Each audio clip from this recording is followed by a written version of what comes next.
200 stitches, 3 gunshot wounds, 0 words spoken. They said the war broke Dr. Victoria Ashcroft. They said the screams of dying soldiers in Fallujah stole her voice. They said the IED that killed her husband shattered something inside her that could never be repaired. They were wrong. She wasn't broken by war. She was preparing for one. The blood came off easier in cold water. Victoria learned that in Iraq in 2006, when the field hospital ran out of hot water for 3 weeks straight. When you're elbow deep in a 19-year-old's chest cavity, trying to clamp an artery while mortar rounds shake dust from the tent ceiling, water temperature becomes irrelevant. What matters is speed, precision, the ability to keep your hands steady when everything around you is falling apart. 12 years later, she still preferred cold water. The marble sink in the third-floor washroom of Ravencrest Manor ran ice cold at 3 in the morning. Victoria stood there now, 42 years old, scrubbing dried blood from beneath her fingernails with the same methodical rhythm she'd used in Fallujah. The water turned pink, then clear. She watched it spiral down the drain, her reflection fractured in the antique mirror above the sink. Gray threaded through her dark hair, pulled back in the same severe bun she'd worn under her combat helmet. Her face was leaner than it had been in the army, sharper. The scar that ran from her left eyebrow to her hairline, courtesy of shrapnel from that IED in Mosul, caught the dim light. Her hands, strong and capable, bore the calluses of a surgeon and the scars of a soldier.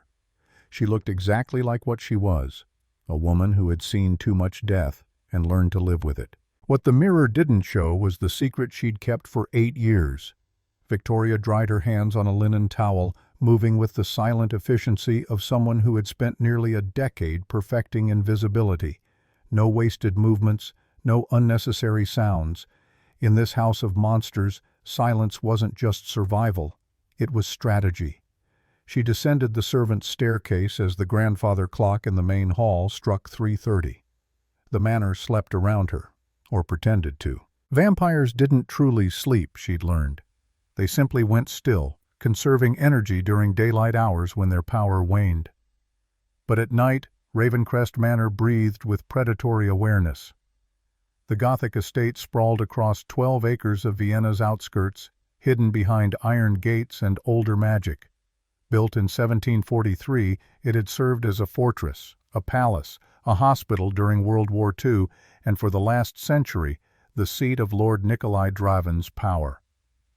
73 rooms, 42 fireplaces, 17 secret passages that Victoria had mapped in her first year, and one 10-year-old girl who was the only reason Victoria hadn't run. She found Lily where she always did in the early hours, in the conservatory, curled up in the window seat overlooking the eastern gardens. The girl's face was turned toward glass that showed her nothing. Born blind, Lily had never seen a sunrise, but she always knew when morning was coming. "The azaleas are blooming," Lily said softly as Victoria approached. "I can smell them. Grandmother Rose used to say that Austrian azaleas smell like hope." Victoria's chest tightened. Lily's grandmother, Victoria's mother, had died 3 years ago. Pancreatic cancer. Victoria had been holding her hand when she passed, and she hadn't been able to say goodbye. Hadn't been able to tell her mother she loved her one last time, because by then, Victoria had already been silent for 5 years. She sat beside her daughter and took Lily's small hand in hers. The girl's fingers were cool, a symptom of the mixed blood that ran through her veins. Human and vampire. Light and shadow. A dhampir, though Lily didn't know that word yet. Didn't know what she truly was. Lily turned her face toward Victoria, her unseeing eyes the same hazel green that Victoria's had been before everything changed. The girl smiled, and Victoria's heart broke a little more, the way it did every morning. "You were in the cellars again," Lily said. It wasn't a question. At 10 years old, Lily understood more than she should. "Someone died down there. I saw it in my dream." Victoria went very still. Lily's oracle gift had manifested 2 years ago, shortly after her 8th birthday.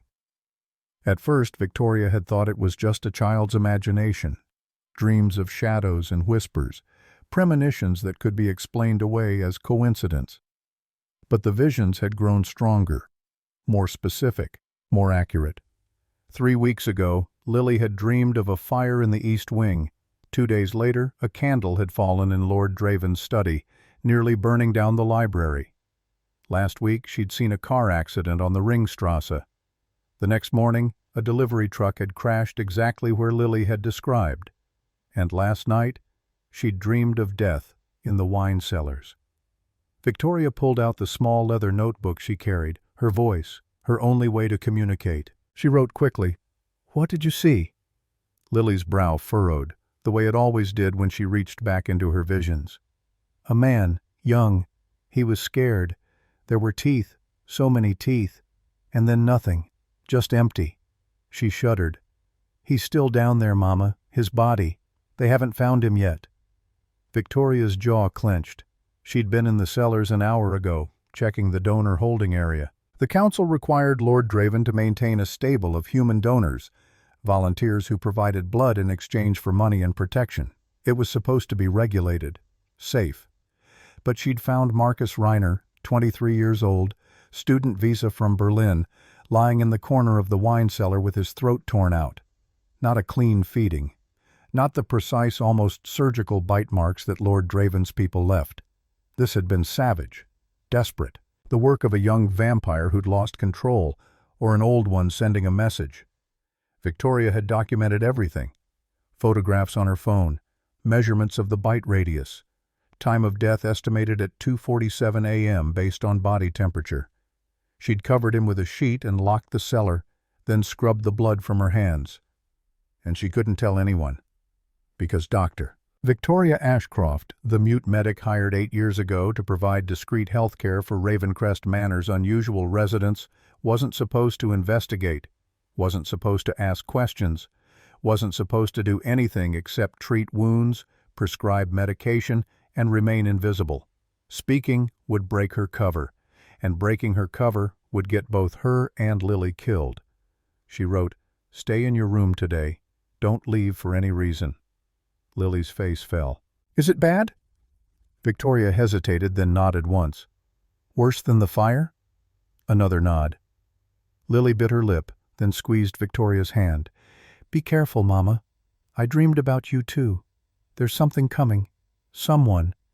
I can't see who yet, but when they arrive—" She trailed off, her blind eyes distant.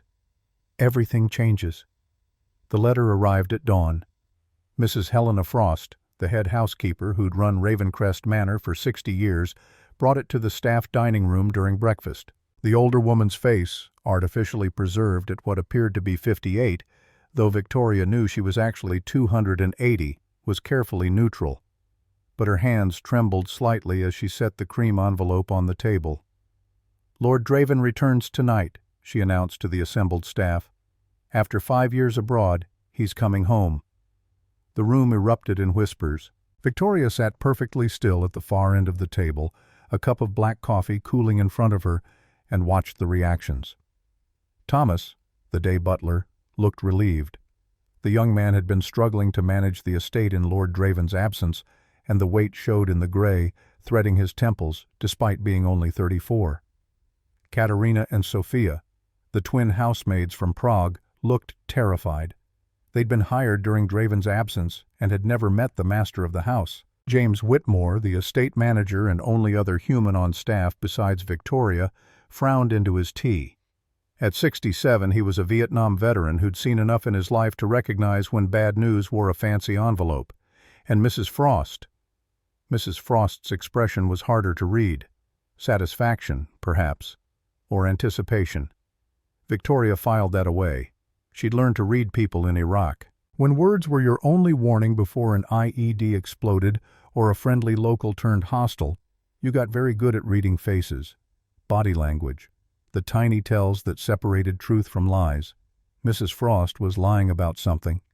The housekeeper's gaze swept the room and landed on Victoria. "Dr. Ashcroft, you'll need to prepare the master suite. Lord Draven will require a full medical assessment upon arrival. It's been 5 years since his last examination." Victoria nodded, pulling out her notebook. "Of course. What time should I expect him?" Sundown, 7:43 precisely. Mrs. Frost's lips thinned. He's bringing guests.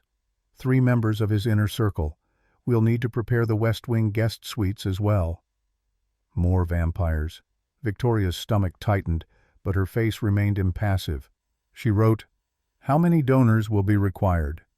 6, rotated in 12-hour shifts. Standard protocols. Mrs. Frost paused. "And Dr. Ashcroft. Lord Draven has been unwell. Whatever you observed during his examination remains confidential. Am I understood?" Everyone at the table was watching now. Victoria met the housekeeper's gaze and nodded slowly. "Good." Mrs. Frost straightened her already perfect posture. "The manor must be flawless for his return. Thomas, I want fresh flowers in every room. Katerina, Sophia, the silver needs polishing. James, the perimeter security system requires updating." Lord Draven specifically requested enhanced protocols. As the staff dispersed to their tasks, Victoria remained seated, staring at her untouched coffee. Her mind was already working, fitting pieces together like she'd done with shrapnel wounds, identifying what didn't belong, what might kill the patient if left untreated. Marcus Reiner, dead in the wine cellar. Mrs. Frost's trembling hands. Lord Draven returning after 5 years away. Enhanced security. And Lily's vision? Someone's coming. Everything changes. Victoria rose and headed for the medical wing, her footsteps silent on marble floors. She had 16 hours to prepare. 16 hours before she came face to face with Nikolai Draven, the 650-year-old vampire lord who'd hired her 8 years ago without ever meeting her in person. 16 hours before her carefully constructed silence might finally break. The medical wing occupied the manor's entire south tower, 4 floors of examination rooms, surgical suites, a fully stocked pharmacy, and Victoria's private quarters on the top level. When she'd first arrived in 2008, it had been dusty and outdated, equipped with medical technology from the 1970s. Victoria had renovated it herself, using her own savings and connections from her military days. Now it rivaled any trauma center she'd worked in. Portable ultrasound, digital X-ray, a surgical suite that could handle everything from appendectomies to open-heart procedures, blood refrigeration units, IV stations, even a hyperbaric chamber for treating severe wounds. Because treating vampires required understanding what they were. Apex predators with accelerated healing, allergies to silver and certain woods, and vulnerabilities that could kill them in seconds if you weren't careful. Victoria had spent 8 years becoming the best vampire medic in Central Europe. She'd also spent 8 years planning for the day she might need to kill one. The hidden compartment behind the false wall in her private office contained everything she'd need. UV grenades, adapted from flashbangs she'd used in Iraq. Injectable silver nitrate, disguised as standard IV solutions. White oak stakes, hand-carved and blessed by a priest in Salzburg who didn't ask questions. Holy water from 7 different denominations, because she'd learned that faith mattered more than theology. And her father's gift, a Colt 1911 pistol, modified with silver-jacketed hollow-point bullets. Colonel Marcus Ashcroft had given it to her the day before she deployed to Iraq in 2003. "Duty first, Tory," he'd said, using the nickname only family knew. "But protect yourself, always." Her father had died in 2011, while Victoria was already in Vienna, already pretending to be mute. He'd been a JAG lawyer, Judge Advocate General Corps, spending his career defending soldiers in military court. He'd taught her to read contracts, spot legal loopholes, and never trust anyone who smiled too much. She wished she could ask his advice now. Victoria checked her watch. 11:47 a.m. Lily would be in her lessons with Mr. Pemberton, the blind tutor who taught her mathematics and literature in Braille. The girl was safe for now, surrounded by people who believed she was simply a blind daughter of the mute doctor, nothing more threatening than that. No one knew that Lily could see the future. No one knew that Victoria could move faster than any human should, and no one knew that Marcus Reiner's death in the wine cellar wasn't an accident. Victoria descended to the basement level, moving through the manor's service corridors. These passages, built for servants in the 18th century, remained mostly unused now, perfect for unseen movement. The wine cellar's heavy door was still locked. Victoria had the only key besides Mrs. Frost. She slipped inside, closing the door behind her with a soft click. Marcus Reiner's body lay exactly where she'd left it, covered with a linen sheet. The cellars were cold, maintained at 55 degrees to preserve the wine collection, which slowed decomposition. But she could still smell it, the copper tang of blood mixed with the beginning stages of decay. She photographed the body again from different angles. The bite marks were distinctive, 2 puncture wounds but spaced wider than normal. Young vampire, she'd thought initially. But looking closer now, she saw something else. The edges of the wounds were cauterized, burned. Victoria knelt beside the body, pulling on latex gloves. She'd seen burns like this before, but never from feeding. This was punishment, torture. Someone had used heated metal, probably silver, to sear the flesh while feeding. It took significant strength to hold a struggling human still while simultaneously burning them. It took cruelty. She was reaching for her camera when she heard it. Footsteps on the stairs. Heavy, deliberate, not trying to be quiet. Victoria moved on instinct, the same instinct that had kept her alive through 2 tours in Iraq. She grabbed her medical bag, positioned herself between the body and the door, and waited. The lock clicked. The door opened. James Whitmore stood in the doorway, his weathered face grim in the dim light. The estate manager looked at the covered body, then at Victoria. His expression didn't change. "How long have you known?" he asked quietly. Victoria's hand moved to her notebook, but James shook his head. "Don't bother writing. I know you can hear me." He stepped inside, closing the door behind him. "I also know you're not really mute, Dr. Ashcroft. Or should I call you Captain Ashcroft? That was your rank when you left the army, wasn't it?" Victoria's blood turned to ice. Her hand slipped inside her medical bag, fingers finding the syringe of silver nitrate she kept there. Not enough to kill a vampire, but enough to slow one down. But James wasn't a vampire. His heartbeat was audible, steady, calm, entirely human. And he'd served in Vietnam, which meant he understood tactical silence as well as she did. "Relax," James said, showing his empty hands. "I'm not your enemy. I'm also not surprised you're armed right now." He glanced at her bag. "Silver nitrate, I'm guessing? Maybe a stake?" Victoria didn't move. James sighed, suddenly looking all of his 67 years. "I've been watching you for 8 years, Doctor. Watching you map the manor's secret passages. Watching you stockpile weapons you think no one knows about. Watching you train your daughter in that clearing past the East Gardens at dawn, teaching her hand-to-hand combat that no 10-year-old should know." He pulled a flask from his jacket and took a long drink. "You want to know how I know you're not really mute? Because mute people don't whisper to their daughters when they think no one's listening. And you whisper to Lily every night before she sleeps. I've heard you." Victoria's world tilted. 8 years. 8 years of perfect silence, and she'd been compromised by a moment of maternal weakness. "Why haven't you told anyone?" She didn't write it. She spoke, her voice rough and scratchy from disuse, barely above a whisper. James's eyes widened slightly. The confirmation he'd been waiting for. "Because we're on the same side, Captain, or we will be once Lord Draven returns." "What does that mean?" "It means," James said carefully, "that Nikolai Draven didn't hire you randomly 8 years ago. He chose you, specifically, because of what you are." Victoria's grip tightened on the syringe. "And what am I?" "A Dhampir who doesn't know it yet."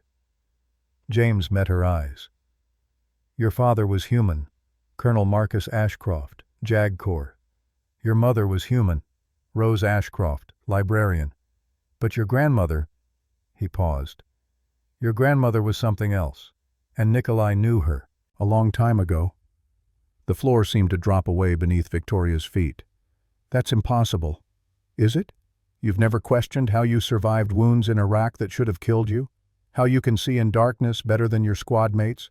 How you heal faster than normal humans? James gestured to the scar on her forehead. "That shrapnel should have killed you instantly. Instead, you were back on duty in 48 hours. Victoria's mind raced back to Fallujah, to the IED that had killed her husband David. She'd been standing right next to him when it exploded. The blast had torn him apart. She'd been thrown 30 feet, embedded with shrapnel, her skull fractured, and 3 days later, she'd been back in the operating tent, saving lives. The army doctors had called it a miracle. "Why is he coming back now?" Victoria asked, her voice still rough. "After 5 years?" "Because someone on the council found out about Lily." James's expression darkened. "Found out what she can do, and they want her." The world snapped back into sharp focus. "No. They're calling her an oracle, one of the rarest gifts in vampire society, the ability to see potential futures. With Lily, the council could predict threats, manipulate outcomes, reshape the political landscape of the entire vampire world." James stepped closer. "They've been trying to get to her for 2 years. The fire in the East Wing, that wasn't an accident, it was a test, to see if she could predict it. She did." Victoria thought of every near miss, every close call over the past 2 years. The car accident Lily had foreseen, the suspicious deliveries James had intercepted, the donor who'd tried to break into the tower, found and removed before reaching Lily's floor. "You've been protecting her," she said. "Lord Draven ordered it before he left, but I can't do it alone anymore." James pulled out a folded paper from his jacket. "This came this morning before Mrs. Frost's announcement. Private courier, flagged for my eyes only." Victoria took the paper. It was a medical report, stamped with the council's seal. 23 days from now. Victoria's hands shook, not with fear, but with cold, surgical rage. The same rage that had kept her steady when insurgents fired on her field hospital. The same rage that let her operate for 18 hours straight while soldiers died on tables around her. "They're not taking her," Victoria said, and her voice was steel. "No," James agreed, "they're not. But you need to understand something, Captain. Lord Draven is coming back to protect Lily, but the council has people inside this house. At least one, possibly more. That's why he's been gone. He's been hunting council safe houses across Europe, gathering evidence of their coup attempt." "Coup?" "They want to overthrow the old order, turn key government officials, create a vampire ruling class." James's voice dropped. "They've already turned 50 U.S. senators. 50, Victoria. If they succeed, they'll control the most powerful nation on Earth." Victoria looked down at Marcus Reiner's covered body. This boy. He wasn't a random donor, was he? No. He was a plant, council spy, sent to gather intelligence on Lord Draven's defenses. James's jaw tightened. Someone in this house found out and killed him, violently, as a message. Who? I don't know yet, but I know it wasn't Lord Draven's people. They're still in transit, which means we have a traitor who's been here for years, someone we trust. Victoria's thoughts immediately went to Mrs. Frost, but she kept her face neutral. Why tell me all this? Because when Lord Draven arrives tonight, he's going to ask you one question. James met her eyes. And your answer will determine whether we all survive the next 3 weeks. What question? Before James could respond, the cellar door burst open. Mrs. Frost stood in the doorway, her face flushed with anger. What are you doing down here, both of you? Victoria's hand was still inside her medical bag, fingers wrapped around the syringe. James turned slowly, deliberately placing himself between Victoria and the housekeeper. Found the missing donor, he said calmly. Doctor, Ashcroft was examining the body. Mrs. Frost's eyes narrowed. She looked at Victoria's medical bag, then at the covered corpse. I see. And what did you find, Doctor? Victoria pulled out her notebook with her free hand, writing with forced calm, exsanguination. Time of death approximately 2:47 a.m. Bite pattern suggests young vampire, possibly feral. Recommend immediate lockdown of donor quarters. Mrs. Frost read the note, her expression unreadable. A feral vampire. How unfortunate. She looked at James. Dispose of the body, quietly. No need to alarm the staff before Lord Draven's arrival. That's evidence of a crime, James said. Lord Draven will want to investigate. Lord Draven will want this matter handled discreetly. Mrs. Frost's voice hardened. Need I remind you, Mr. Whitmore, that discretion is why we've all kept our positions for so long? The threat hung in the air. James's jaw worked, but he nodded stiffly. Understood, Mrs. Frost's gaze shifted to Victoria. Dr. Ashcroft, a word. Upstairs, now. Victoria glanced at James, who gave her an almost imperceptible nod. She released the syringe, picked up her medical bag, and followed the housekeeper out of the cellar. They climbed in silence to the main floor, then continued to Mrs. Frost's office on the second level, a severe room decorated in blacks and grays, with antique furniture that looked as cold as the woman herself. When Frost closed the door and turned to face Victoria. For a long moment she simply stared, as if trying to see past the facade of the mute doctor. "You've been very useful these past 8 years," Mrs. Frost said finally. "Competent, discreet, never asking questions that might get you killed." She walked to her desk, opening a locked drawer. "Lord Draven will be pleased with your service." She pulled out an envelope, thick, expensive paper, and handed it to Victoria. "Your payment, $50,000, as agreed upon for your first year. With bonuses for excellent performance, your total comes to $420,000 over 8 years." Mrs. Frost smiled, and it didn't reach her eyes. "Quite generous for a woman with no other prospects, wouldn't you say?" Victoria took the envelope without opening it. She wrote, "I serve Lord Draven because he saved my daughter's life. The money is secondary." That much was true. When Lily had been diagnosed with a rare blood disorder at age 2, no hospital in the United States would treat her. The condition was too unique, too strange. Insurance companies called it pre-existing. Doctors called it impossible. Then Lord Draven's representatives had appeared. They'd offered experimental treatment, a full medical facility, and safety for both Victoria and Lily. In exchange, Victoria would provide medical services to Ravencrest Manor. She'd had no choice. Lily would have died without that treatment. Mrs. Frost read the note and nodded approvingly. "Lord Draven appreciates loyalty, but he also appreciates honesty." Her eyes glinted. "So let me ask you directly, Doctor. Do you know what you are?" Victoria kept her face blank. "I'm a combat medic. Former Army, that's all." "Is it?" Mrs. Frost circled around her desk, moving with the unnatural grace of her kind. "You've never wondered why you can see in the dark? Why wounds heal faster on you than normal humans? Why you can go 3 days without sleep when necessary?" Victoria's pulse quickened, but she kept her breathing steady. Combat training, adrenaline, nothing more. Mrs. Frost stopped directly in front of her, close enough that Victoria could smell the faint scent of old blood that clung to all vampires. "You're lying, but that's all right. Lord Draven will explain everything tonight." She reached out, and Victoria forced herself not to flinch as the vampire's cold finger traced the scar on her forehead. "This should have killed you," Mrs. Frost whispered.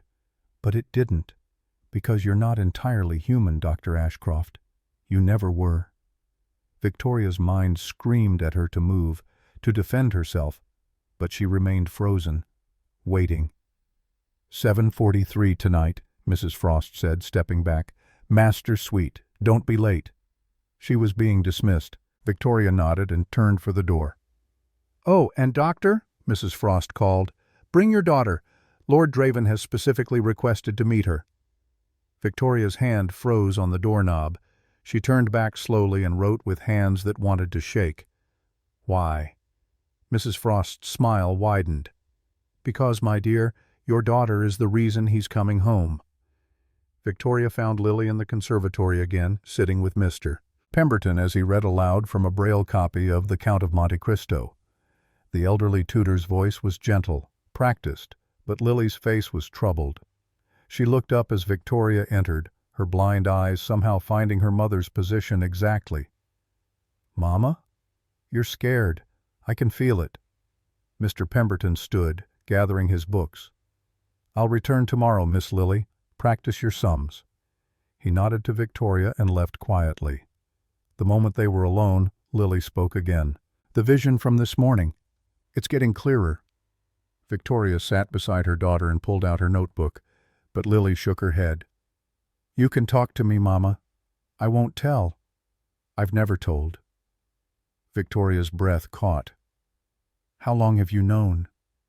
"Since I was 6. Lily's small hand found Victoria's. "I heard you crying one night. About Daddy. About the explosion. You said his name. You said, 'I should have saved you, David.'"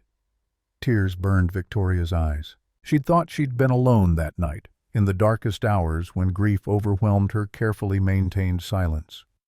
"I don't understand why you can't talk to others," Lily continued, "but I know it's to keep us safe. So I've kept your secret, like you keep mine." Victoria pulled her daughter close, breathing in the scent of her hair, lavender soap, and something uniquely Lily. "I'm sorry," she whispered, her voice cracking. "I'm sorry you've had to carry that." "It's okay, Mama." Lily hugged her tighter. "We protect each other. That's what we do."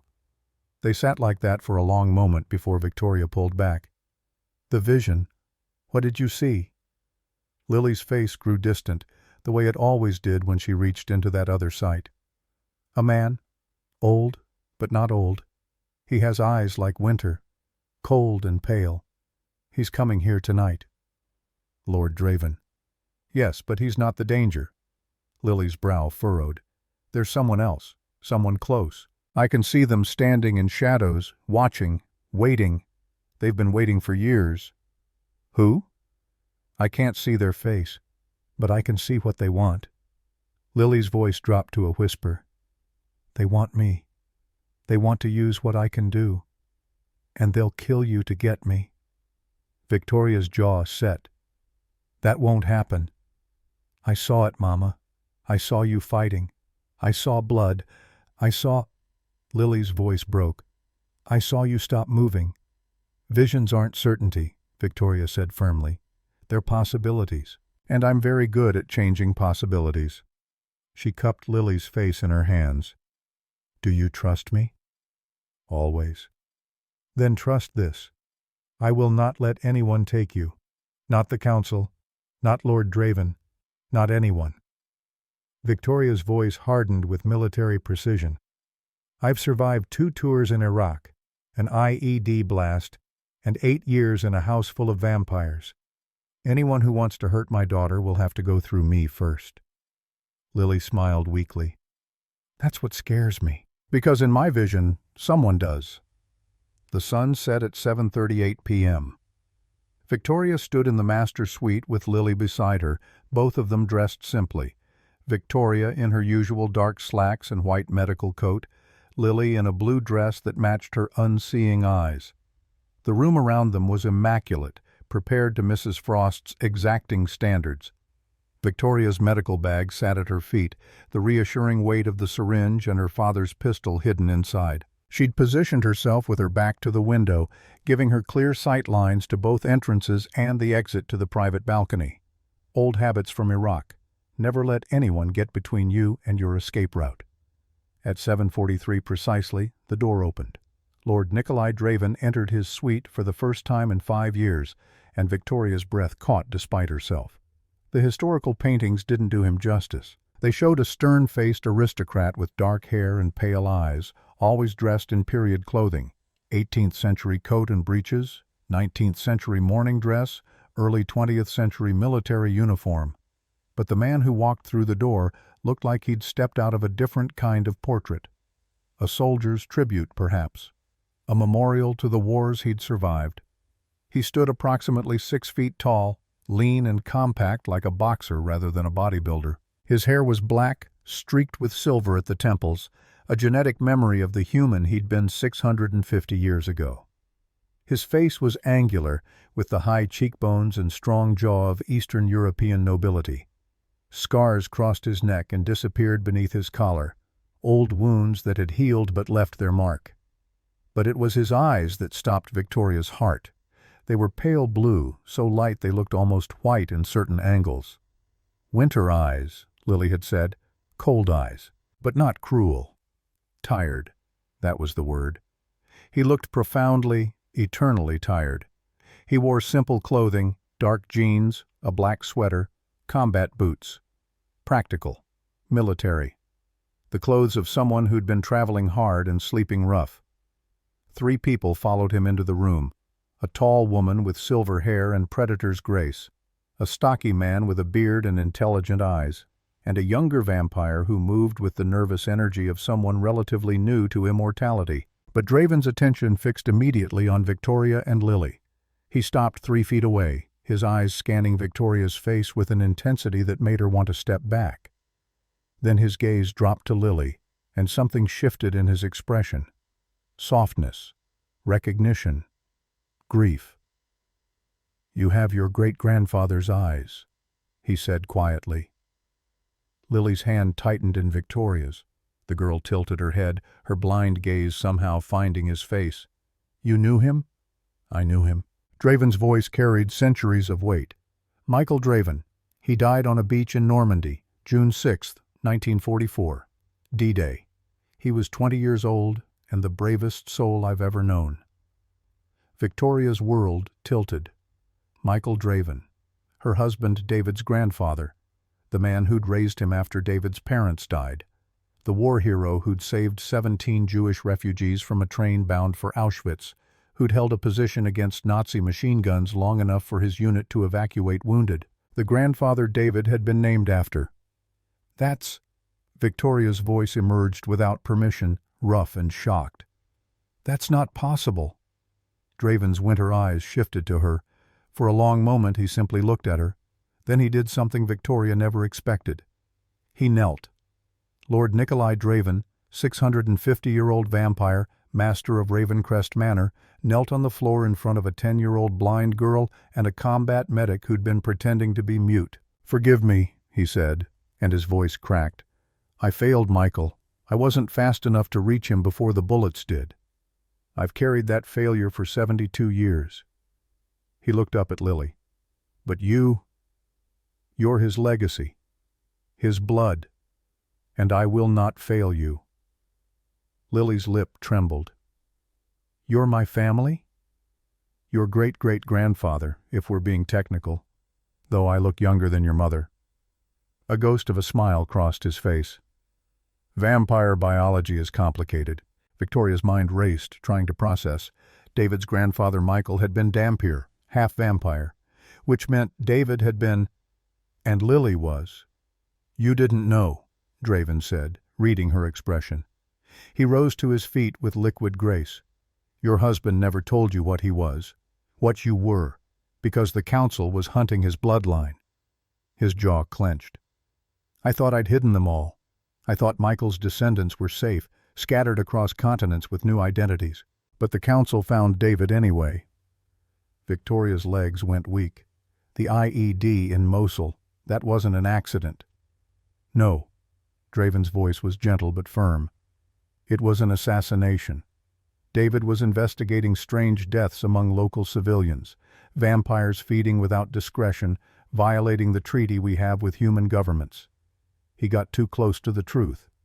So they killed him." The room spun. 8 years. 8 years. Victoria had believed her husband died because of the war, because of random violence, because of God's cruel lottery. But it had been murder.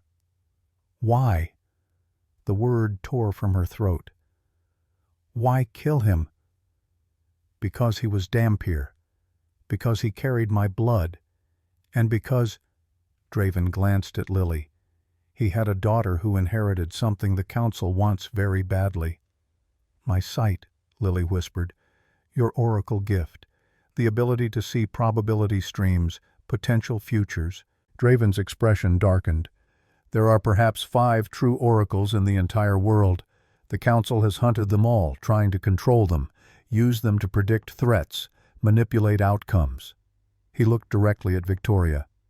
"They want Lily to predict the results of their coup, and they'll kill anyone who stands in their way."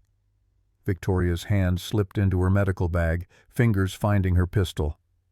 "Then they'll have to kill me." "I know," Draven said simply. "That's why I'm here." To make sure they don't. The silver-haired woman stepped forward. My lord, we should begin the security assessment. The council could move at any time. Draven nodded but didn't look away from Victoria. Dr. Ashcroft, I need to ask you a question, and I need your honest answer. This was the moment James had warned her about, the question that would determine everything. Victoria met those winter eyes and nodded once. Can you fight? Draven asked. Not as a doctor, not as a medic, but as a soldier, because what's coming won't be solved with medicine. It will require war. Victoria thought of Iraq, of Fallujah's burning streets, of operating tables slick with blood while mortars shook the ceiling, of carrying wounded soldiers through kill zones because no one else would. She'd sworn an oath once, to protect and defend, to serve those who couldn't serve themselves. Lily was depending on her, and Victoria had never broken an oath in her life. She pulled the pistol from her bag and checked the chamber with practiced efficiency, one silver-jacketed round already loaded, 6 more in the magazine. Then she looked Draven in the eye. I'm a combat medic, Lord Draven, she said, her voice still rough but steady. I've performed 347 field surgeries under fire. I've killed 12 insurgents in defense of my hospital, and I've kept my daughter safe in a house full of monsters for 8 years without saying a single word.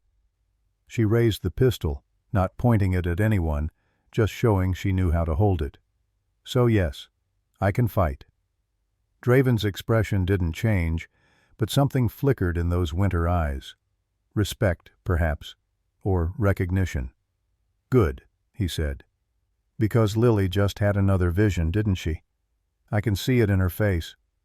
Victoria looked down at her daughter. Lily's blind eyes were wide, her face pale. They're already here, Lily whispered. 3 of them, in the gardens.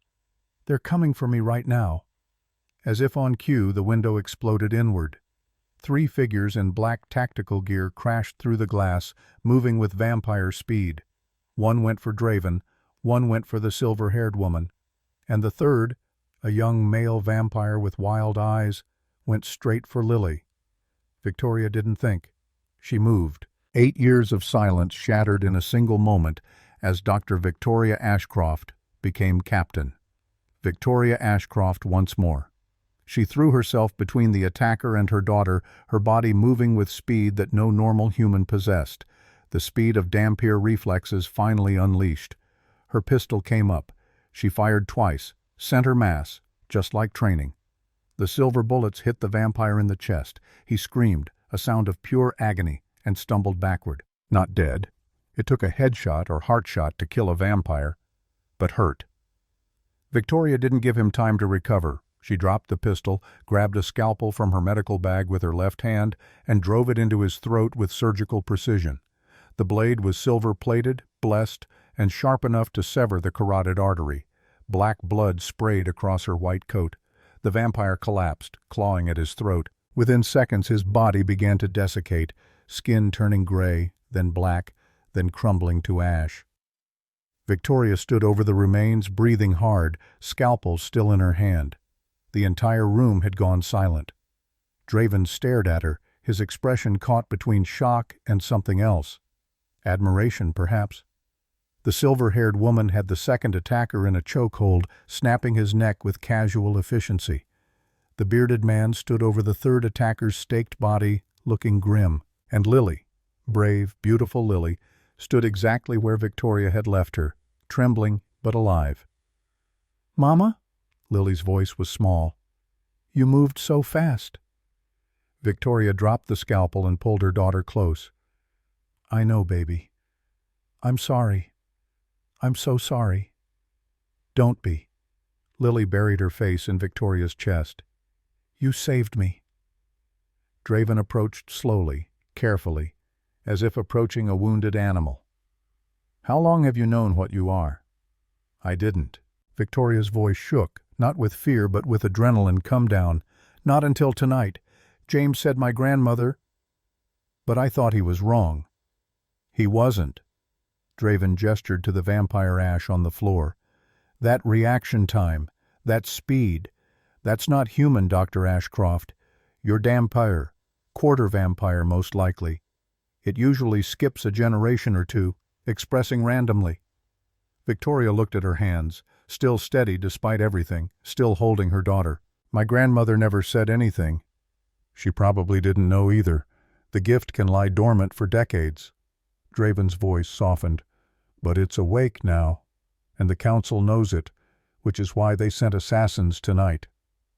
How did they get past security? The silver-haired woman demanded. Someone let them in, Draven said grimly. He looked at Victoria. Someone in this house is working for the council. Someone you trust. Victoria thought of Mrs. Frost's trembling hands, of her insistence on disposing of Marcus Reiner's body, of 60 years of perfect service that might have been 60 years of perfect lies. I know who, she said quietly. Draven nodded. So do I. But we need proof before we move. Until then, he looked at Lily. You and your mother are moving into the West Wing. My personal guards will watch your doors. No one gets in or out without my direct approval. We'll be prisoners, Victoria said. You'll be alive. Draven met her eyes. The winter solstice is 23 days away. That's when the council plans to move. Take Lily, eliminate me, and complete their coup. We have 23 days to stop them. How? Draven's smile was cold and sharp. By doing what I should have done 72 years ago when I lost Michael. By going to war. He extended his hand to Victoria, not as a lord to a subject, but as a soldier to a soldier. Will you fight with me, Doctor? Ashcroft, will you help me protect our family? Victoria looked at that offered hand, looked at Lily, her daughter, her entire world, looked at the ashes on the floor that had been a vampire trying to kidnap her child. She thought of David, killed because he'd gotten too close to the truth. She thought of 8 years of silence, 8 years of hiding, 8 years of pretending to be broken when she'd been preparing for exactly this moment. Then she took Draven's hand. Her grip was firm, her voice steady. I'll fight with you, she said, but not just to protect, to win. Draven's winter eyes gleamed. Good, because winning is the only option we have. As if punctuating his words, Lily gasped. Her blind eyes went distant, seeing something the rest of them couldn't. What is it? Victoria asked. I see. Fire, Lily whispered. So much fire, and blood, and... Her face went pale. Mrs. Frost. She's the one. She's been lying for 60 years. We know, Draven said gently. No, you don't understand. Lily's voice shook. She's not working for the council. She is the council. She's the one who ordered Daddy's death. She's the one who's been planning this from the beginning. Victoria's blood turned to ice. Where is she now? Lily's oracle sight focused, sharpening. The wine cellar. She's destroying evidence, burning Marcus Reiner's body, and... Her breath hitched. She knows you know. She's calling for reinforcements. 20 vampires. They'll be here in... The manor's alarm system screamed to life. Draven's face went hard. How long? 7 minutes, Lily whispered. Victoria looked at her daughter, at Draven, at the destroyed window and the ashes on the floor. 7 minutes until war came to Ravencrest Manor. 7 minutes until every secret she'd kept, every sacrifice she'd made, every silent moment of the past 8 years would be tested. She'd survived Iraq. She'd survived grief. She'd survived in silence. Now it was time to survive the truth. Victoria picked up her pistol, checked the magazine, and looked at Draven. Tell me the plan, she said. And Lord Nikolai Draven, who'd survived 650 years of history, who'd lost his son on a beach in Normandy, who'd been preparing for this war longer than Victoria had been alive, smiled. The plan, he said, is to make them regret ever threatening our family. 7 minutes. Victoria had faced longer countdowns in Fallujah, 30 seconds between mortar warnings and impact, 15 seconds to apply a tourniquet before a soldier bled out, 3 seconds to decide between cover and saving a wounded Marine. But 7 minutes to prepare for a siege against 20 vampires felt like both an eternity and no time at all. "West Wing," Draven commanded, his voice cutting through the shrieking alarm. "Defensive position, now." The silver-haired woman, introduced in rapid fire as Katrina Volkov, Draven's second in command, was already moving, pulling communication equipment from a hidden panel in the wall. The bearded man, introduced as Joseph Cross, swept broken glass from the floor with inhuman speed, eliminating obstacles. Victoria grabbed Lily's hand. "Stay behind me. Always." "I know, Mama." Lily's voice was steady despite her trembling. At 10 years old, she'd already learned that fear and action weren't mutually exclusive. "I can see them in my mind. They're coming from 3 directions. Main gate, East Garden, and—" she gasped. "The tunnels. There are tunnels under the manor I've never seen before." Draven's jaw clenched. "The old escape routes from World War II. I sealed them in 1947. He looked at Katrina. "Helena knows about them. She's been here since 1956. She would have found them." "Then she's been planning this for 60 years, Victoria said, already thinking tactically, "which means she knows every defense we have." "Not every defense." Draven's winter eyes gleamed dangerous. "She doesn't know about you." They moved through the manor's corridors at vampire speed, Draven, Katrina, and Joseph flowing like shadows, while Victoria discovered that her Dhampir blood allowed her to keep pace. Lily rode on her back, small arms wrapped tight around her mother's neck. The West Wing was a fortress within a fortress. Draven led them to a room Victoria had never been allowed to enter. A war room, she realized, seeing the maps on the walls, the weapon racks, the communications equipment that looked military-grade. 1944, Draven said, following her gaze. "When the Nazis occupied Vienna, I ran resistance operations from this room, hid refugees, coordinated escapes. Michael trained here before he shipped out to Normandy." His voice went distant. "I tried to stop him from going, told him the war was humanity's problem, not ours." "What did he say?" Victoria asked, setting Lily down in a reinforced corner. "He said, 'If we only protect our own kind, then we're no better than them.'" Draven's throat worked. 3 weeks later, he was dead on Omaha Beach. Joseph was already distributing weapons, silver-loaded firearms, UV grenades, wooden stakes that looked like they'd been carved by hand. Katrina worked the communications board, her fingers flying.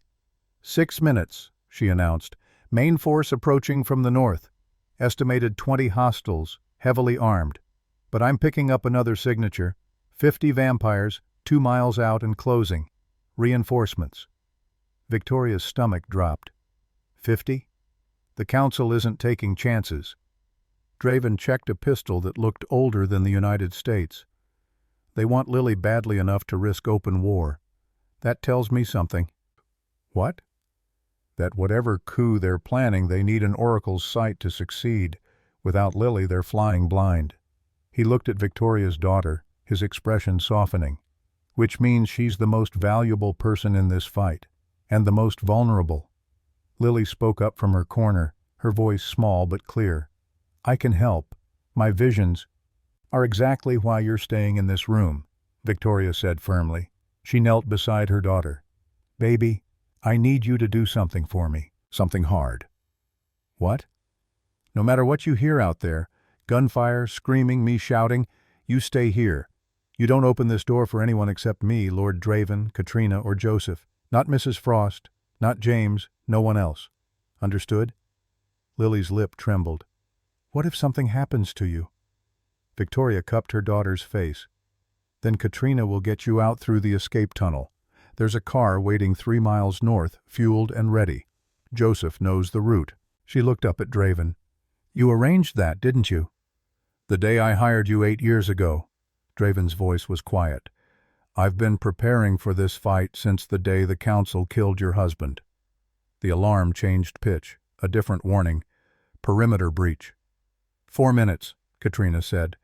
Draven moved to the weapon rack and pulled down a sword. Not decorative, but brutal and functional, the blade dark with age and use. "Victoria, can you shoot?" "Yes." Can you kill?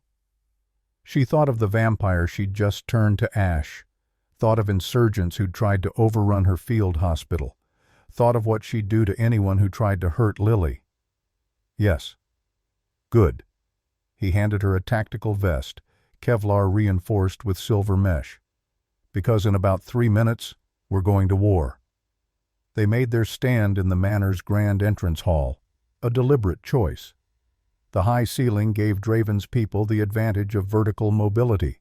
The marble floors provided no cover for attackers, and most importantly, it forced the enemy into a kill box with limited entry points. Victoria positioned herself on the second-floor balcony, prone behind a marble balustrade with a clear sight line to the main entrance.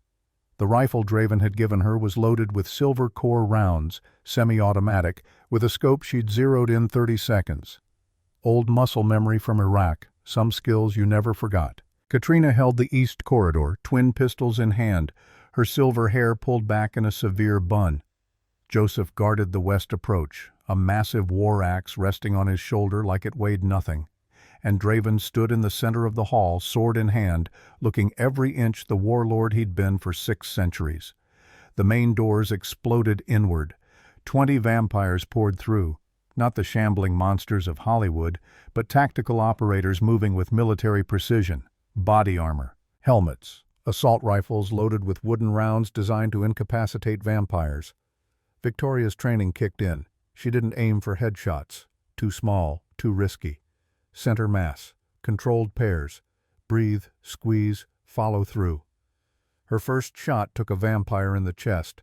Silver penetrated the armor, and he went down screaming. Her second shot hit another in the throat. Third shot, fourth shot, fifth. She fell into the rhythm of combat, that strange calm that descended when your life depended on not missing. Below, Draven moved like poetry written in violence. His sword sang through the air, separating heads from shoulders with surgical precision. He'd lived through centuries of warfare, crusades, Napoleonic campaigns, World War I trenches, and it showed in every economical movement. Katrina's pistols barked in rapid succession, each shot finding vulnerable points between armor plates. Joseph's axe rose and fell, and vampires fell in pieces, but the attackers kept coming. Victoria reloaded, muscle memory 3 seconds flat, and resumed firing. Her earpiece crackled. "North window," Katrina's voice. "4 breaking through." Victoria swung her rifle, acquired the targets, fired. 1 down. 2. The third made it through, dropping to the hall floor with inhuman grace. Draven was there in an instant, sword removing the vampire's head before he could raise his weapon. 12 down, Joseph's voice rumbled through the comms. 8 remaining. Negative, Lily's voice cut through. She'd patched into their channel. "Mama, there's more coming. The tunnels. Mrs. Frost is leading them herself." Victoria's blood froze. "How many?" 10, and she has something that hurts vampires. A weapon. Draven cursed in a language Victoria didn't recognize. "Silver gas grenade, aerosolized particles. It won't kill us, but it'll incapacitate." "Then we seal the tunnels," Victoria said, her mind already working through options. "Where do they surface?" "Wine cellar." The same place Marcus Reiner had died. The same place Mrs. Frost had been destroying evidence when Lily's vision spotted her. Victoria made a decision. "Joseph, can you hold this position with Katrina?" Go." She was already moving, slinging the rifle across her back and pulling her pistol. "Draven, with me. We end this now." They ran through the manor's corridors, Victoria's Dampier speed letting her keep pace with a 600-year-old vampire. Behind them, gunfire still echoed from the entrance hall. Ahead, the wine cellar stairs descended into darkness. Draven paused at the top, his hand on her arm. "Victoria, Helena Frost is nearly 300 years old. She's survived the Black Death, the Napoleonic Wars, 2 world wars. She's not just a housekeeper." "What is she?" "A specialist. The Council's best infiltrator. She's destroyed 3 vampire kingdoms from within by playing the loyal servant for decades, then striking when they trusted her most." His winter eyes bored into hers. "She will try to kill you. Not because you're a threat, but because you're what I care about. And she knows the best way to break someone is to take what they love." Victoria thought of David, killed because he'd gotten too close to the truth. Thought of Lily, hunted because of what she could do. Thought of 8 years spent in silence, preparing for this exact moment. "Then she's about to learn," Victoria said quietly, "that the people I love are the reason I'm dangerous." They descended into darkness. The wine cellar was burning. Not with normal fire, with chemical fire, the kind that burned at temperatures high enough to destroy evidence completely. Mrs. Frost stood in the center of the inferno, untouched by flames that would have killed any human instantly. She'd changed. Gone was the prim housekeeper in her gray dress.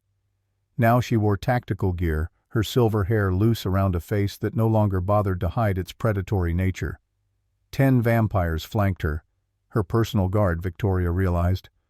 Loyal to her, not to the council, not even to Lord Corvinus. This was her coup, her plan, her endgame. "Nikolai," Mrs. Frost said, her voice carrying over the roar of flames. "I was hoping you'd come personally. Saves me the trouble of hunting you down." Draven stepped into the firelight, sword ready. 60 years, Helena. You've been in my house for 60 years. 60 years of patience. 60 years of watching you play the enlightened lord, protecting humans, advocating for peace. Her lip curled.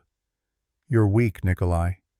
You always have been, ever since you let that human woman turn you soft in 1910.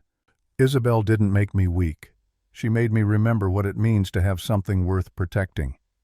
And look where that got her. Dead. Because you couldn't let go of your pathetic human sentimentality." Mrs. Frost's eyes shifted to Victoria. "And now you've found another one. A medic who plays soldier. How quaint." Victoria said nothing. She was counting. 10 guards, plus Mrs. Frost. 11 targets. 17 rounds in her pistol. Not enough.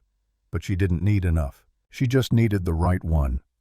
Mrs. Frost continued, clearly enjoying her moment. "Did you know I was there, Nikolai? In Normandy, June 1944. I watched your precious Michael bleed out on that beach. The council paid me $50,000 to make sure he died before you could reach him." Draven went very still, dangerously still. "What did you say?" "He could have survived those wounds. Vampire healing is remarkable. But I had silver core bullets in my rifle. One shot to the heart, and his healing stopped." Mrs. Frost smiled. "He died calling for you." "Papa," he said, over and over. "Papa, help me." Victoria saw it happen in Draven's face, the careful control shattering, the ancient grief erupting into fury. His eyes flashed red, fangs descending, the civilized lord replaced by the predator beneath. Mrs. Frost had made a tactical error. She'd wanted to hurt him, to gloat. But she'd forgotten that wounded predators are the most dangerous kind. Draven moved. 650 years of combat experience unleashed in a single moment. He crossed the space between them faster than Victoria could track, his sword singing. 2 of Mrs. Frost's guards fell before they could react. A third lost his arm. A fourth, his head. Mrs. Frost threw the silver gas grenade. It detonated in mid-air, releasing a cloud of aerosolized silver particles. Draven screamed, a sound of pure agony, and fell to his knees, smoke rising from his skin where the silver made contact. The remaining guards closed in, weapons raised. Victoria didn't hesitate. She'd learned in Iraq that sometimes the only way to win is to do what the enemy doesn't expect. They expected her to retreat, to protect herself, to be cautious. She charged, right into the silver cloud. It hurt. God, it hurt. Like breathing acid, like her lungs were on fire. But she was only quarter vampire. The silver affected her, but not like it affected Draven. Not enough to stop her. Her first shot took out the guard closest to Draven.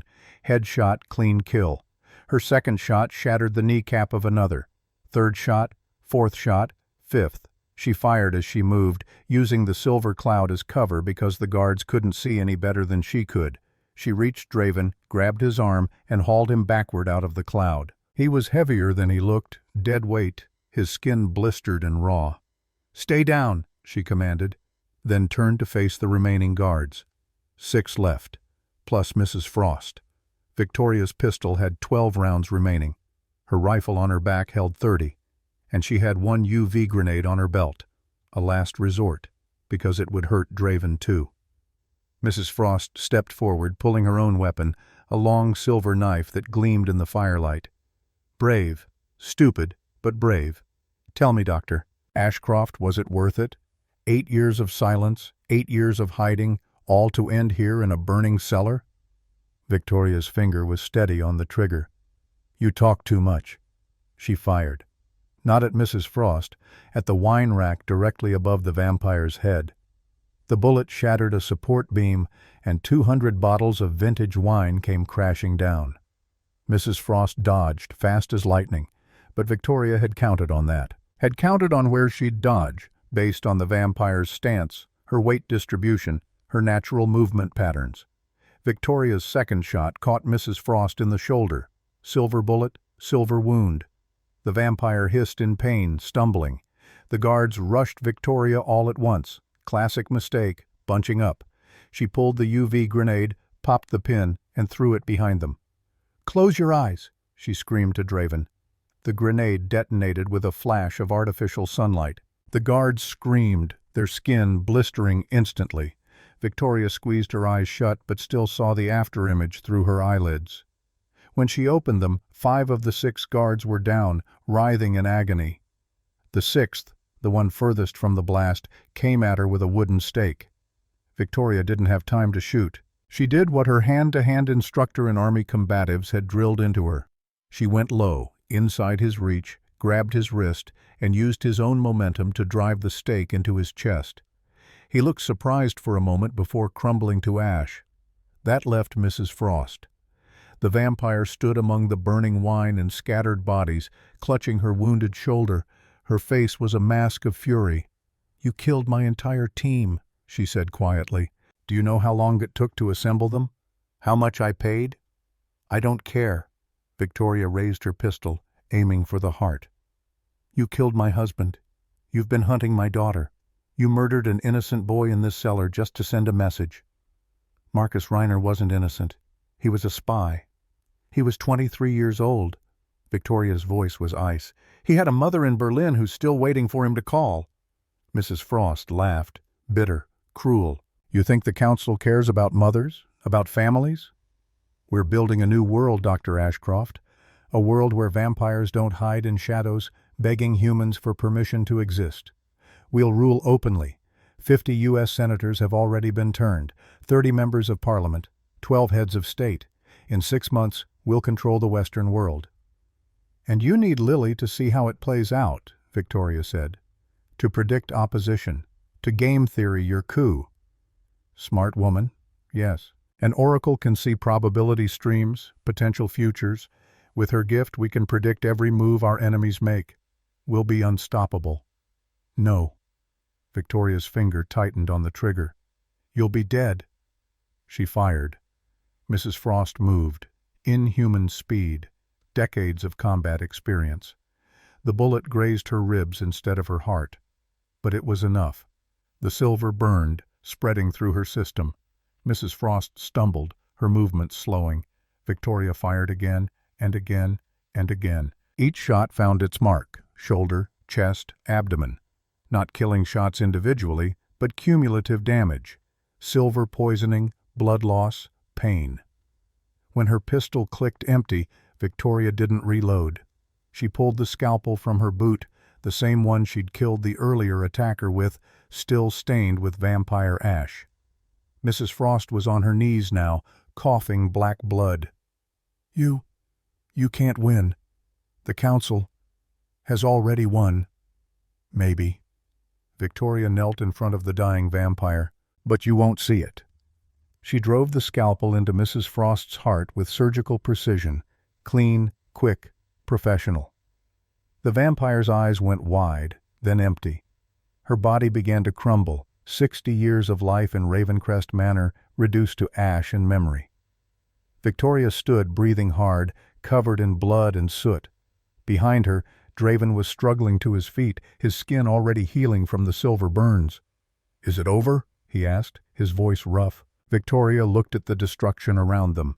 Burning wine, vampire ash, the evidence of Mrs. Frost's betrayal consumed by flames. Above them, she could still hear gunfire from the entrance hall, though it was sporadic now, winding down. "No," she said quietly. "This is just the beginning." They found Lily exactly where Victoria had left her, safe in the war room with Katrina standing guard. The moment the door opened, the girl ran to her mother, and Victoria caught her, holding tight despite her wounded ribs and burned lungs. "You're hurt," Lily whispered, small hands finding the injuries with oracle precision. "I'll heal." Victoria pulled back enough to check her daughter over. No injuries, no trauma beyond fear. "You're safe. That's all that matters." Joseph appeared in the doorway, covered in vampire ash but grinning. "Hall is secure. 18 hostiles eliminated. 2 escaped. Our casualties, 0. "The reinforcements?" Draven asked. "Turned back once they realized the main force was destroyed. Cowards." Joseph's grin widened. "We have prisoners too. 3 who surrendered when they saw Mrs. Frost's guards fall." "Good. I want to question them." Draven looked at Victoria. "But first, we need medical attention. All of us." Victoria shifted into doctor mode automatically, assessing injuries, triaging priorities. Draven's silver burns were the worst, but his vampire healing was already knitting skin back together. Joseph had taken a wooden round to the shoulder, the projectile lodged but not life-threatening. Katrina was uninjured, though her tactical vest showed 3 impact points that would have been fatal without armor. And Victoria had cracked ribs, silver particle lung damage, and a bullet graze across her left arm she hadn't even noticed until now. Adrenaline was a hell of a drug. She set up a field triage station in the war room, working with the same focused efficiency she'd used in Iraq. IV lines for Draven, vampire-compatible blood substitute to speed healing. Extraction of Joseph's wooden round, clean removal, silver nitrate irrigation to prevent infection. Bandaging her own arm one-handed, because she'd done it 100 times before. Lily sat beside her mother, watching with her oracle sight. "You're going to be okay, Mama. I can see it. All of you heal." "Good," Victoria murmured, taping off the bandage. "Because we're not done fighting." Draven was watching her with an expression she couldn't quite read. "You fought like a soldier tonight, like someone who's seen combat before. 2 tours in Iraq, 347 field surgeries under fire." Victoria met his winter eyes. "I told you I could fight." "You did more than fight. You saved my life." Draven's voice was quiet, serious. "That silver cloud should have killed me. Would have, if you hadn't pulled me out. You would have done the same for me." "Yes, but I'm 650 years old. I've been saved before. You're 42 with a daughter who needs you. Yet you charged into a silver cloud without hesitation." He tilted his head, studying her. "Why?" Victoria thought about it. Thought about David, killed by the council's conspiracy. Thought about Lily, hunted for a gift she didn't ask for. Thought about Michael Draven, dying on Omaha Beach while Mrs. Frost made sure he couldn't be saved. "Because," she said finally, "someone has to stand up to them. Someone has to say, 'No more.' If we don't fight back, they've already won." Draven nodded slowly.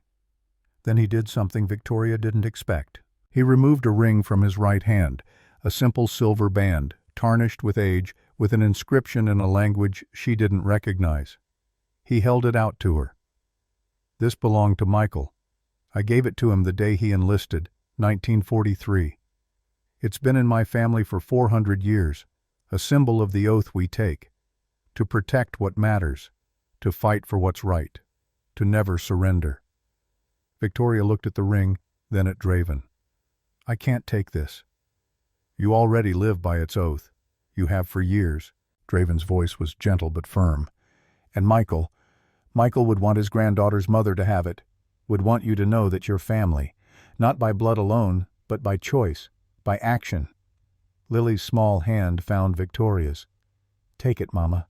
I can see it. You're supposed to have it." Victoria's throat tightened. She took the ring with trembling fingers, feeling the weight of history in that small circle of silver.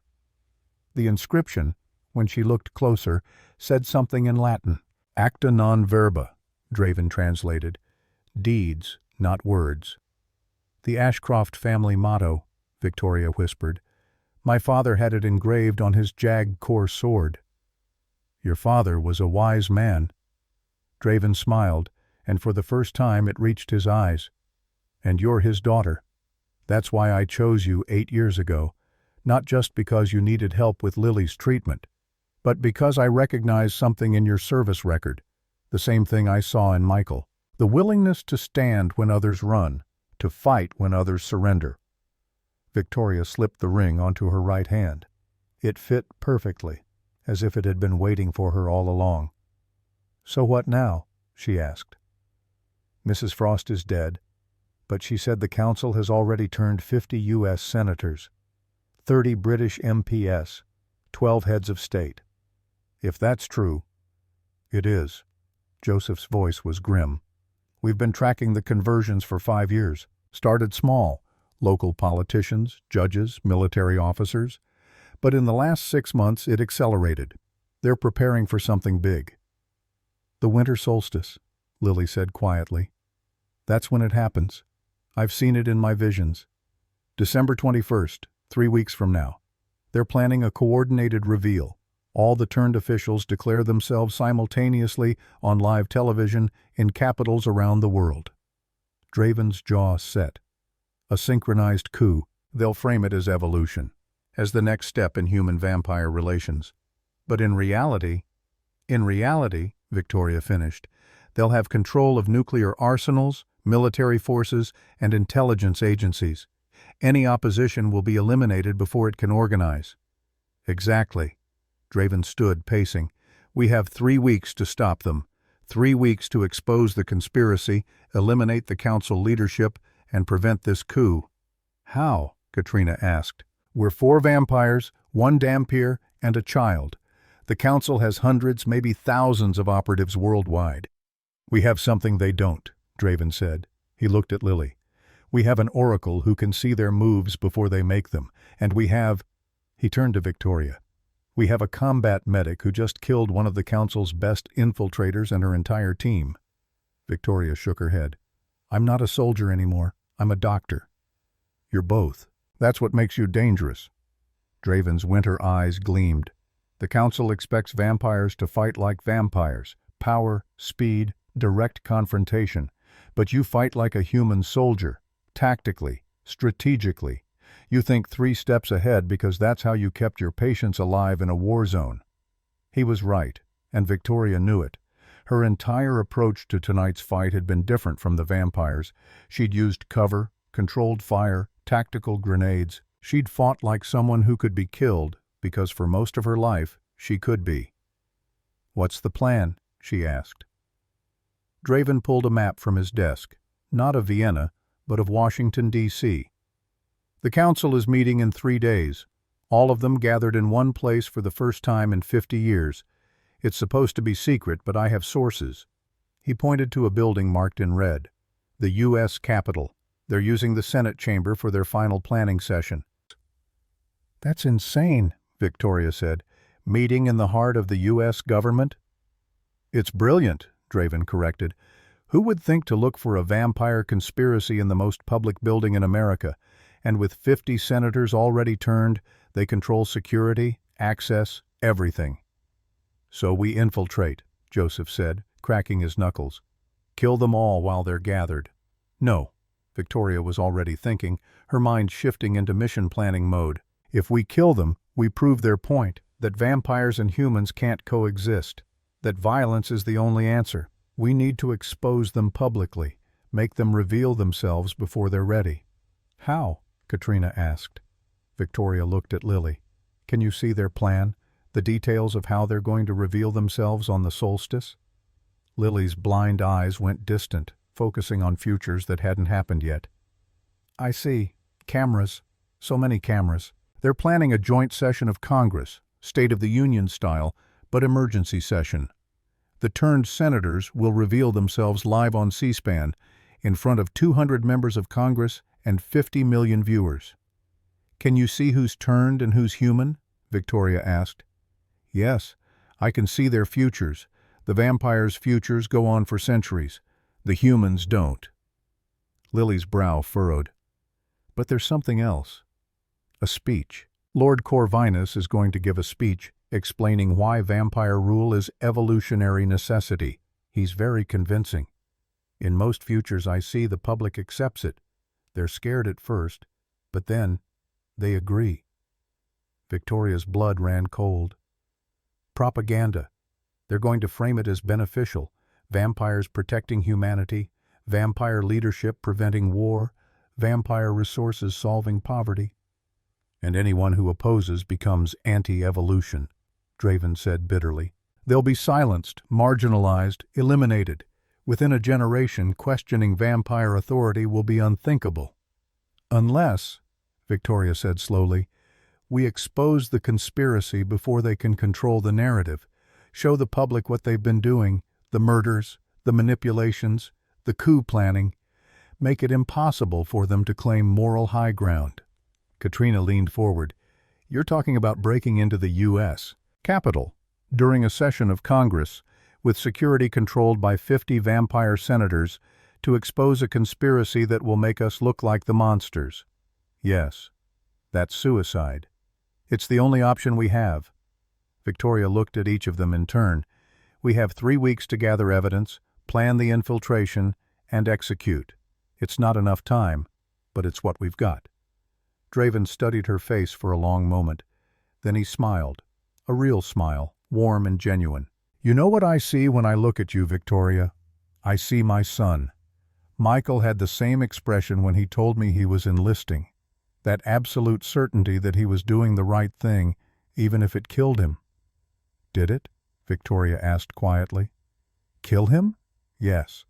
But it also saved 17 people from Auschwitz, held a position long enough for his unit to evacuate 43 wounded, and inspired a young private named Thomas Whitmore, James's older brother, to survive D-Day and come home to start a family." Draven's voice softened. "Michael died, but his death mattered, and that's all any of us can ask for, that when we go, we leave the world better than we found it." Victoria thought of David, killed in Mosul, thought of all the soldiers she'd lost in Iraq, despite her best efforts, thought of the ones she'd saved who were alive right now because she'd been there. "I'm not planning to die in 3 weeks," she said. "I'm planning to win." "Good." Draven extended his hand. "Then let's start planning." They shook on it, a pact between a 650-year-old vampire lord and a 42-year-old combat medic, with the fate of the world hanging in the balance. Lily watched them with her oracle sight, seeing futures branch and twist with every decision. "Mama, I need to tell you something." Victoria turned to her daughter. "What is it, baby?" "I've been seeing more, seeing further than before. Ever since Mrs. Frost died, it's like a door opened in my mind." Lily's voice trembled. "I can see the Capitol now, see the session, see Lord Corvinus giving his speech, and I can see us there trying to stop him." "What happens?" Draven asked gently. Lily bit her lip. "In most futures, we lose. We expose them, but it doesn't matter. They're too powerful, too prepared. The public believes them instead of us. And we—" She trailed off. "We die," Victoria finished. "Not all of you. Some futures, Mama survives. Some futures, Lord Draven survives. But I can't see one where everyone makes it out." The room fell silent. Joseph broke it with a dark laugh. "Then we make our own future.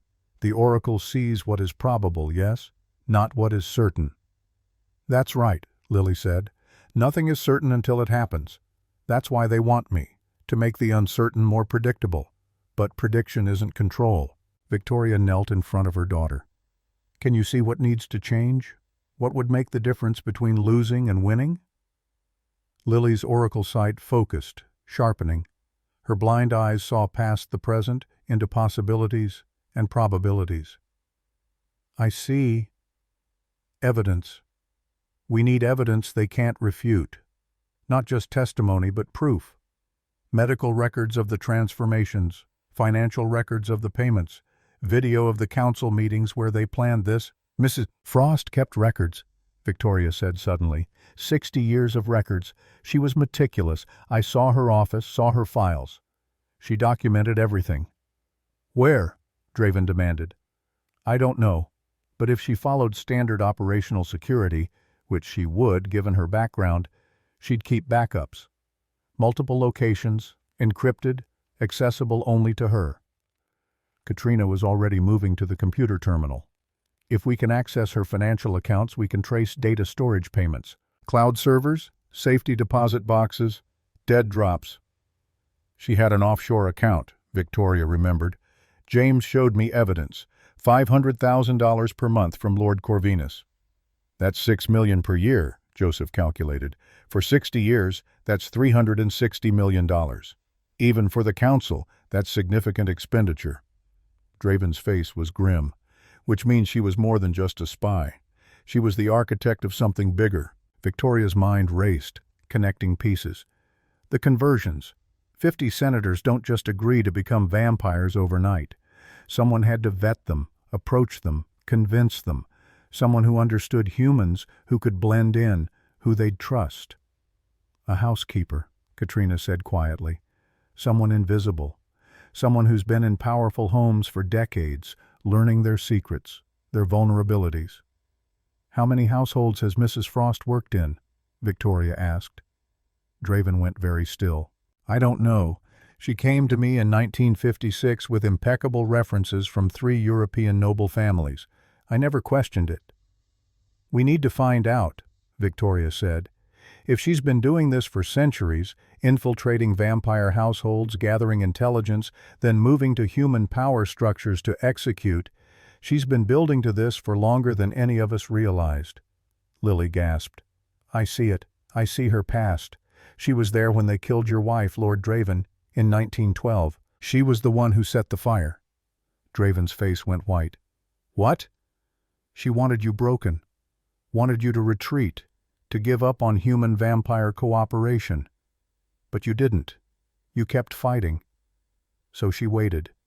60 years, she waited in your house, watching, learning, until she could strike when it would hurt the most. When I had family again, Draven whispered. When I had people I cared about. Victoria saw it then, the full scope of Mrs. Frost's plan, not just a coup, a vendetta, a centuries-long revenge against Nikolai Draven for something that happened before any of them were born. What did you do to her? She asked quietly. Draven's throat worked. In 1887, I opposed the Council's plan to overthrow the Ottoman Empire.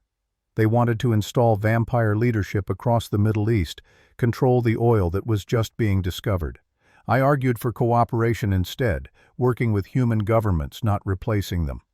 He sat down heavily. The Council tried to force the issue, started a war in the Balkans, hoping to destabilize the region enough to justify intervention. Thousands died, human and vampire both. And when I finally stopped it, I did so by executing the Council members responsible. 12 vampires, including Helena Frost's husband. The pieces fell into place. She's been planning this since 1887, Victoria said. 129 years of preparation, of infiltration, of patience. And now she's dead, Joseph said, which means her plan dies with her. No. Lily's voice was certain.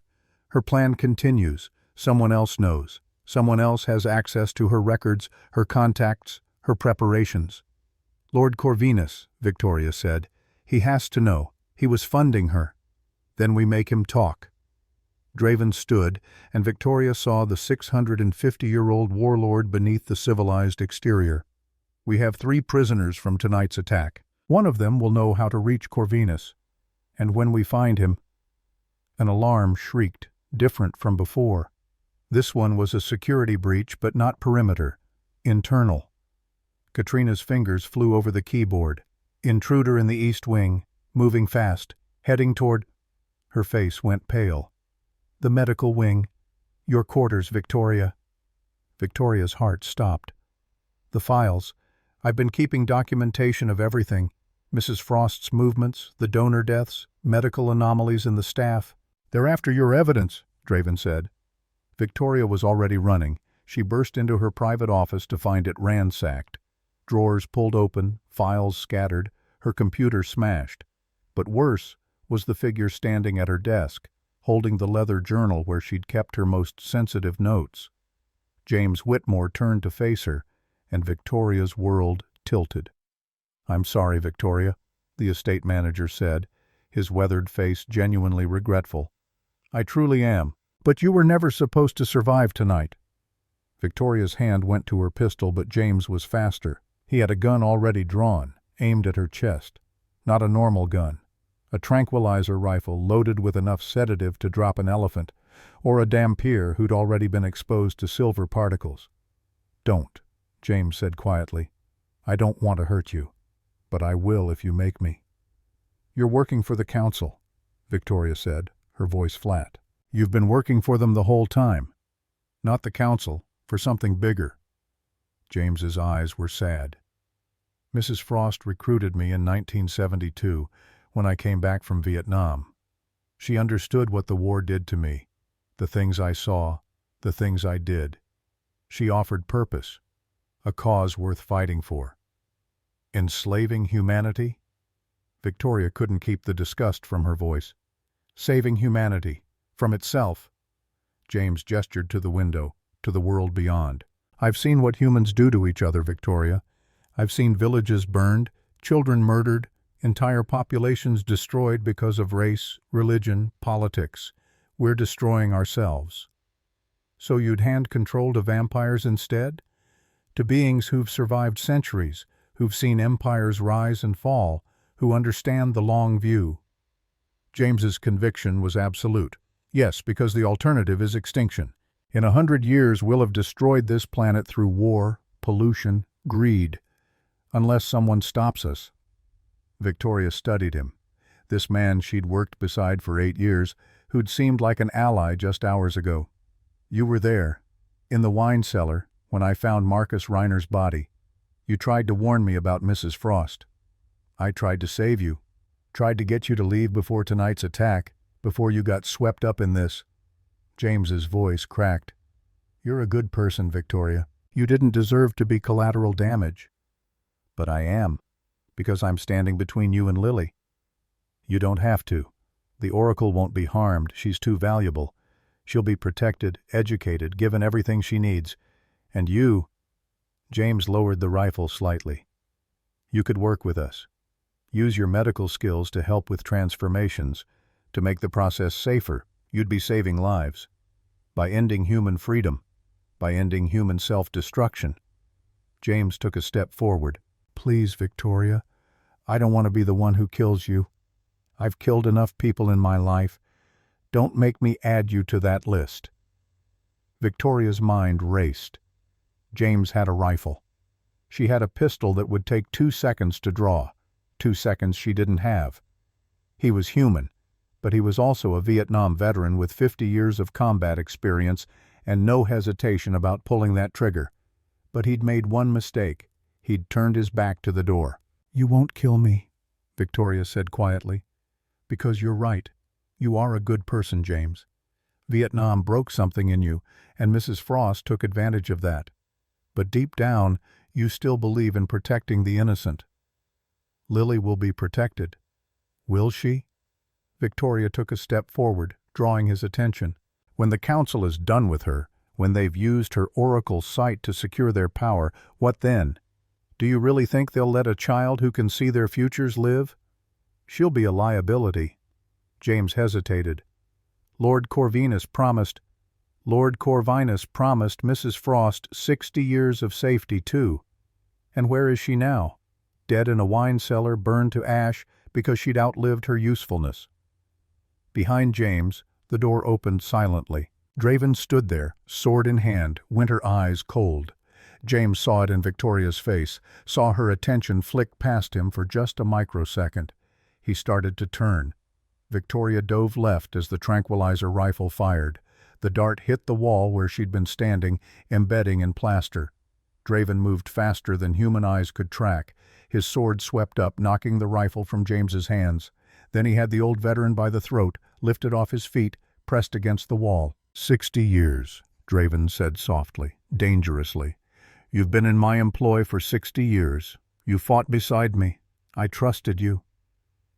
James didn't struggle. I know. I'm sorry, my lord. But this is bigger than loyalty. Bigger than both of us. Nothing is bigger than loyalty. Draven's grip tightened. Nothing is more important than keeping your word, protecting those you've sworn to protect. That's what separates us from monsters, our ability to choose honor over convenience. Honor? James laughed bitterly. I watched my brothers die in rice paddies for honor, watched a country tear itself apart over honor. Honor is just a word powerful people use to control weak ones. No.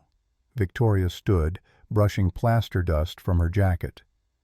Honor is the only thing that makes us human, the only thing that says, I will keep my promises even when it costs me. She looked at James, really looked at him, saw the broken soldier inside, the man who'd seen too much death and lost faith in humanity's ability to save itself. You're right about one thing, she said quietly.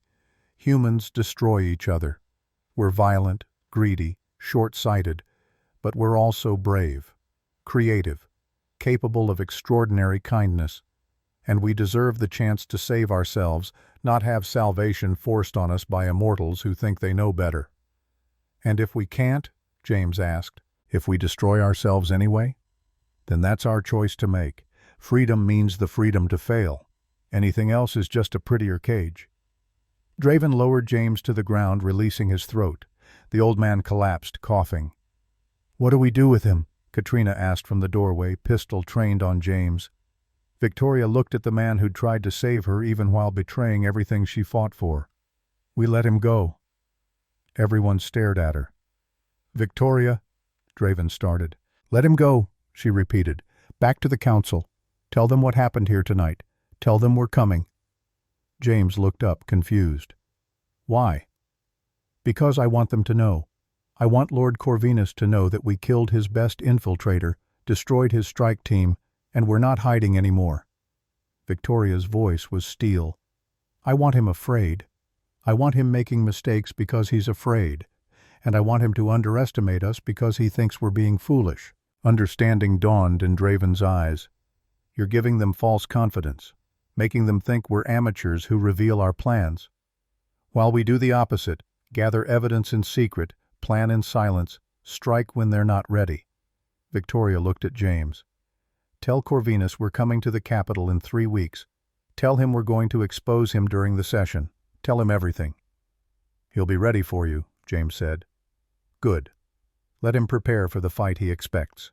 Victoria smiled coldly. We'll give him a different one. She pulled James to his feet, surprisingly gentle. Go. And James, thank you for trying to warn me. That part was real, wasn't it? You genuinely wanted me to escape. The old veteran nodded, eyes bright with unshed tears. I did. I do. But I can't change sides now. I've gone too far. I know. Victoria handed him his rifle, unloaded. Maybe in another life we could have been on the same side. Maybe. James walked to the door, then paused. For what it's worth, your father would be proud of you. Colonel Ashcroft was a good man. He believed in duty, in honor, in doing what's right, even when it's hard. Victoria's throat tightened. How did you know my father? Vietnam, 1971. He prosecuted my court-martial for following an illegal order, killing civilians in My Lai. He got me acquitted by proving I'd tried to stop it, that I'd reported it. James smiled sadly. He told me, a soldier's duty is to protect the innocent, even when commanded otherwise. I've never forgotten that. He left, footsteps echoing in the corridor. Katrina lowered her pistol. That was either brilliant or the stupidest thing I've ever seen. Both, Victoria said. Probably both. Draven was studying her with renewed interest. You learned that in Iraq? Psychological warfare? I learned it from my father. He said the best way to win a legal case is to make your opponent overconfident. Let them think they've already won, then show them the evidence they didn't know you had. And we have evidence they don't know about, Draven said slowly. Mrs. Frost's records, hidden somewhere. Medical documentation I've been keeping for 8 years. Lily's oracle testimony. Victoria ticked them off on her fingers. And one more thing. 3 prisoners downstairs who are about to tell us everything they know about council operations. They won't talk, Joseph said. Vampire loyalty runs deep. Medical loyalty runs deeper. Victoria picked up her bag. I have truth serum that works on vampires. Sodium pentothal modified with silver particles. Enough to loosen tongues without causing permanent damage. Katrina whistled. You're terrifying when you want to be. I'm a mother protecting her child. Victoria's voice was matter-of-fact. There's nothing more dangerous than that. They descended to the cellars. Not the wine cellar where Mrs. Frost had died, but the old dungeon beneath, built when Ravencrest Manor served as a fortress in the 18th century. 3 vampires sat chained to the wall with silver shackles, young, maybe 50 years old at most. They looked at Victoria with a mixture of fear and defiance. I'm going to ask you questions, she said calmly, loading a syringe with the modified truth serum. You're going to answer them. And if you lie, I'll know. Because sodium pentothal doesn't care about vampire mental resistance. It works on brain chemistry, and you still have brains. The first vampire spat at her feet. We serve the council. We'll never betray. Victoria injected him mid-sentence. Within 30 seconds, his eyes glazed slightly, his posture relaxing as the drug took effect. What's your name? She asked. Thomas. Thomas Becker. His voice was slurred but honest. Who sent you here tonight? Lord Corvinus, through Mrs. Frost. She was our handler. What was your mission? Capture the Oracle, kill Lord Draven, eliminate all witnesses. The words spilled out without resistance. Mrs. Frost said it would be easy, said Draven was weak, alone, but she was wrong. You're like a demon. Victoria ignored the description. Where is Lord Corvinus now? Washington, U.S. Capitol. He's been there for 3 months, coordinating with the turned senators, planning the reveal. How many vampires are protecting him? 50. His personal guard, all ancient, all loyal. How many senators have been turned? 53, and 37 representatives, 90 total. Thomas's head lolled. It's already too late. Even if you expose them, the transitions are legal. They volunteered. Can't prosecute someone for choosing to become vampire. Victoria's heart sank. He was right. If the transformations were voluntary, consensual, there was no crime. The council had covered their legal exposure. What about the evidence? She asked. Mrs. Frost's records. Where are they? Don't know. She never told us. Said it was insurance. If the council betrayed her, automatic release. Everything goes public.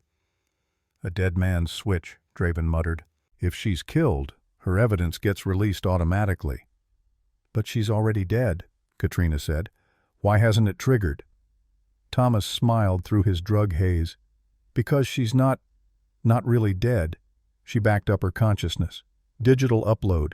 If her body dies, she activates in the network. Impossible to kill. Victoria felt cold. You can do that? Upload a vampire's consciousness? New technology. Last 5 years. Council's been working with tech companies, Silicon Valley startups. Download vampire memories, experiences, intelligence into quantum computers. Digital immortality. Where are these backups stored? Draven demanded. Don't know exact location, but somewhere in Nevada. Server farms, massive cooling systems.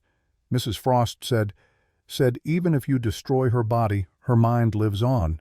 She'll complete her mission from the digital realm.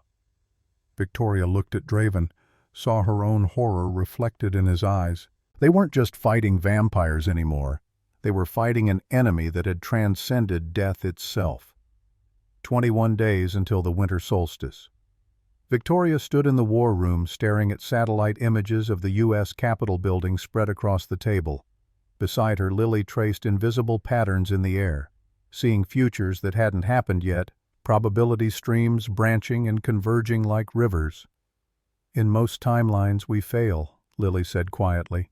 "Lord Corvinus gives his speech. The world accepts vampire leadership, and within 10 years, humans are less. Second-class citizens in our own world." Draven's jaw clenched. "Then we change the timeline." "How?" Katrina demanded. "We're 4 vampires, 1 dhampir, and a child against 90 vampire politicians, 50 elite guards, and a digital ghost who can't be killed." Victoria didn't look up from the maps. Her mind was working, processing variables like she'd done in Iraq. Hostile territory, superior numbers, limited resources. The answer was always the same. Don't fight their fight. Change the battlefield. "We don't fight them," she said. "We expose them. But not to the public. To each other." Everyone stared at her. "Lily, can you see which senators are loyal to Corvinus versus which ones were coerced? Which ones volunteered versus which ones were threatened?" Lily's oracle sight focused. "Yes, about 30 volunteered for power. The other 23. They were blackmailed, threatened, or their families were in danger. They hate what they've become. Then we give them a way out." Victoria pointed to the Senate chamber layout. "We don't expose the conspiracy from outside. We create a civil war from within." Draven's eyes gleamed.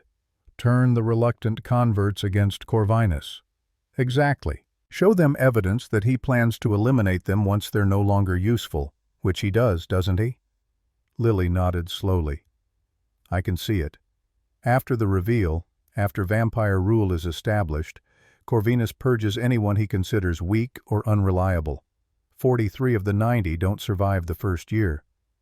"Including the ones who were blackmailed," Victoria said. "The ones he forced into this. We show them that evidence, show them their own deaths in Corvinus's plan, and we give them a choice: die as his pawns or live as witnesses against him." Joseph grinned. "Divide and conquer. I like it." "But how do we get the evidence?" Katrina asked. "Mrs. Frost's digital backup could release everything, but we don't control it." Victoria turned to the 3 prisoners still chained in the corner. Thomas Becker, the one she'd interrogated, looked up with glassy eyes, the truth serum still working. "Thomas, Mrs. Frost's dead man switch. What triggers it?" "Biometric. Confirmation of death. Heart stops, brain activity ceases, for more than 12 hours. Then, automatic upload to WikiLeaks, every major news outlet, and the International Criminal Court." "What's in the upload?" "Everything. Financial records, medical files, video of council meetings, names, dates, methods. Complete exposure of the entire operation." Victoria's mind raced. "But she's already dead. It's been 6 hours. Why hasn't it triggered?" Thomas's drug-addled brain struggled with the question. Because there's a delay. She programmed it. 72 hours after death. Gives the council time to secure her backup, prevent the upload." "Where's the backup server?" "Nevada, outside Las Vegas. Facility called Eternal Minds Digital Preservation. Private company. Council owns it through shell corporations." Draven pulled up a satellite image. The facility was massive, a concrete bunker in the desert surrounded by security fencing and guard towers. "We'd need an army to breach this." "Or we just wait," Victoria said. 66 hours from now, Mrs. Frost's evidence uploads automatically. Every crime, every conspiracy, every murder released to the world." "But that exposes us too," Joseph protested. "Shows that vampires exist, that we've been hiding among humans for centuries. It'll cause panic, possibly war." "Not if we control the narrative." Victoria looked at Lily. "Can you see what happens if we let the upload occur, but we're the ones explaining it? If we're at the Capitol when it drops, if we're the ones telling the story?" Lily's eyes went distant. Seconds passed. A minute. Her expression shifted from concentration to surprise to something like hope. "It works," she breathed. If we're there, if we show that not all vampires support the coup, if we prove that some of you have been protecting humans for centuries.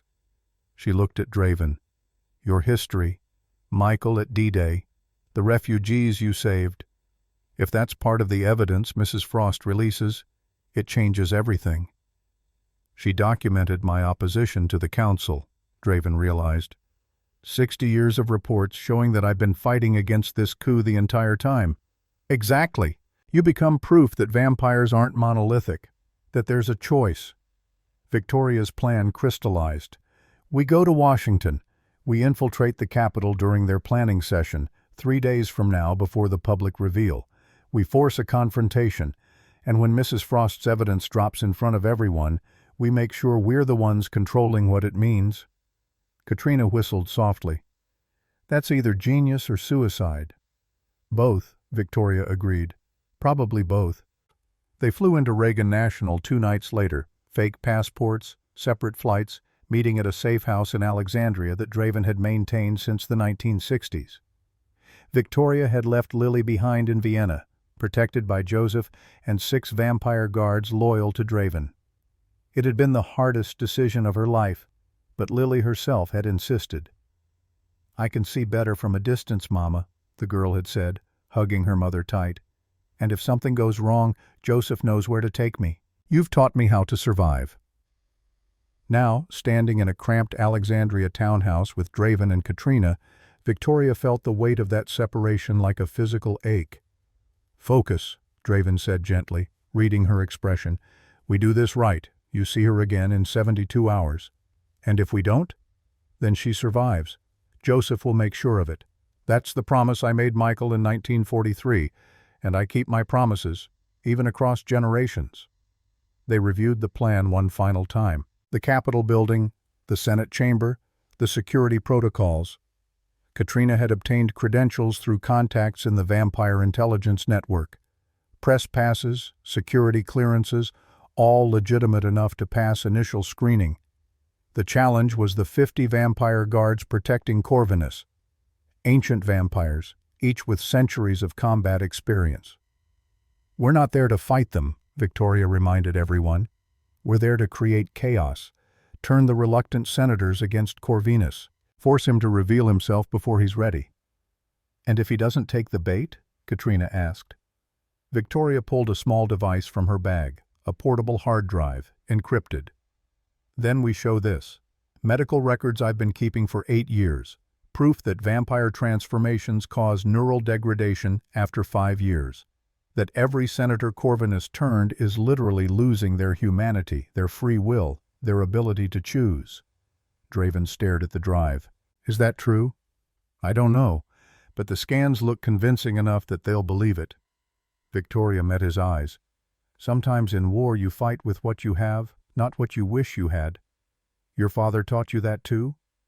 My father taught me that duty means doing what's necessary, not what's comfortable. Victoria checked her pistol, silver rounds loaded, one in the chamber. He also taught me that when you can't win by force, you win by being smarter than your enemy. Corvinus is 500 years old, Katrina warned. He's survived centuries of political intrigue. But he's never faced a combat medic who spent 8 years pretending to be mute while documenting his crimes. Victoria's smile was cold. He thinks I'm just a doctor. That's his mistake. The Capitol building at midnight was less secure than Victoria expected, a side effect of having 50 vampire senators controlling security protocols. They'd made themselves untouchable, which meant they'd gotten careless. Victoria, Draven, and Katrina entered through the tunnels beneath the building, the same routes senators use to move between office buildings. Their press credentials got them past the first checkpoint. Vampire glamour, Draven's specialty, got them past the second. By 1 a.m., they stood outside the Senate chamber, listening to voices inside. The planning session was in full swing. 60 hours until the reveal, Lord Corvinus's voice carried through the heavy doors. Everything must be perfect. The speech, the timing, the presentation. We're not just announcing vampire leadership, we're selling evolution. Victoria pressed her ear to the door, her Vampire hearing picking up every word. "Some of you have expressed concerns," Corvinus continued, "about your families, about your futures. Let me assure you, those who stand with me will be rewarded beyond measure. Those who don't—" A pause, heavy with menace. "Well, evolution has no place for the weak." Victoria looked at Draven and nodded. This was it. They burst through the doors. 90 vampires turned as one, senators in expensive suits, representatives in business casual, all of them with the too perfect stillness of the undead. At the podium, Lord Corvinus stood frozen, his practiced smile slipping. "Lord Draven," he said, recovering quickly. "How unexpected! And you've brought friends." Victoria stepped forward, very aware of the 50 guards materializing from the shadows. "Dr. Victoria Ashcroft, I've been treating your people for 8 years, documenting their transformations, their neural degradation, their slow loss of free will." Murmurs rippled through the assembled vampires. "Lies," Corvinus said smoothly. "Dr. Ashcroft has been compromised by Lord Draven's propaganda. I'm a combat medic who's performed over 300 field surgeries," Victoria interrupted. "I know neural damage when I see it. And every vampire you've turned in the past 5 years shows the same pattern: deteriorating frontal lobe function, reduced decision-making capacity, increased susceptibility to suggestion." She pulled out the hard drive. "I have brain scans, medical records, proof that your gift of immortality is actually a death sentence for human consciousness." The room erupted. Senators shouting, demanding to see the evidence, guards moving forward, hands on weapons. Corvinus raised a hand, and silence fell. "Even if this were true, which it isn't, what do you propose? That we reverse the transformations? That's impossible." "No," Draven said, stepping beside Victoria. "We propose you face justice for creating unwilling converts, for blackmailing senators, murdering witnesses, and planning a coup against humanity." "Justice?" Corvinus laughed. "From who? You're outnumbered 50 to 1. My guards will kill you before you take another breath." "Maybe," Victoria said. "But in—" She checked her watch.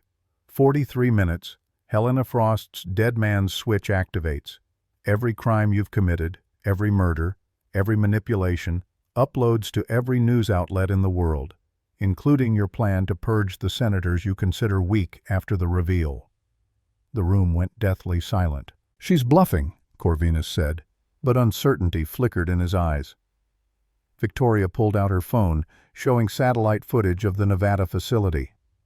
"Eternal Minds Digital Preservation, your backup server, where Mrs. Frost's consciousness currently resides, counting down to exposure. You want to stop it? You'd need to breach that facility, shut down the servers, and wipe the drives in." Another glance at her watch. 42 minutes. From Washington, D.C. "Impossible," Corvinus breathed. "Exactly." Victoria looked at the assembled senators. "So here's your choice. Stand with Corvinus and go down with him when the evidence drops. Or stand with us, testify against him, and maybe, just maybe, survive what's coming." For a long moment, no one moved. Then Senator Patricia Chen stood, a 70-year-old woman from California, transformed just 6 months ago. "He threatened my grandchildren, said if I didn't cooperate, they'd disappear. I never wanted this." Another senator rose, then another. Within seconds, 23 of the 90 were standing. The reluctant converts, the blackmail victims, the ones who'd been waiting for someone to give them an option besides obedience. Corvinus's face twisted with rage. "Traitors! All of you! Guards! Kill them all!" The 50 elite guards moved as one. Draven's sword sang from its sheath. Katrina's pistols blazed. And Victoria became what she'd been trained to be. Not a doctor, not a mother, a soldier. She moved through the chaos with surgical precision, each shot carefully placed. Not killing, these were victims as much as enemies, but incapacitating. Kneecaps, shoulders, weapons shot from hands. The reluctant senators fought beside them, decades of human combat training still remembered despite their transformations. Corvinus fled toward a side exit. Draven pursued, 650 years of vampire speed against 500. They clashed in the corridor beyond, sword against claws, ancient against ancient. Victoria reached them just as Corvinus gained the upper hand, his claws at Draven's throat. "Wait," she said quietly. Corvinus turned, surprised. "You think you can stop me, human?" "No, but I can show you something." Victoria held up her phone. "Mrs. Frost's upload. It just went live." On the screen, news alerts exploded. CNN, BBC, every major outlet. The evidence flooding the internet, unstoppable. But not the evidence Corvinus expected. "You see," Victoria said softly, "Mrs. Frost wasn't loyal to you. She was loyal to herself.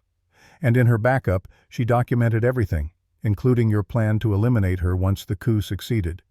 You were going to kill her, Marcus, after 60 years of service."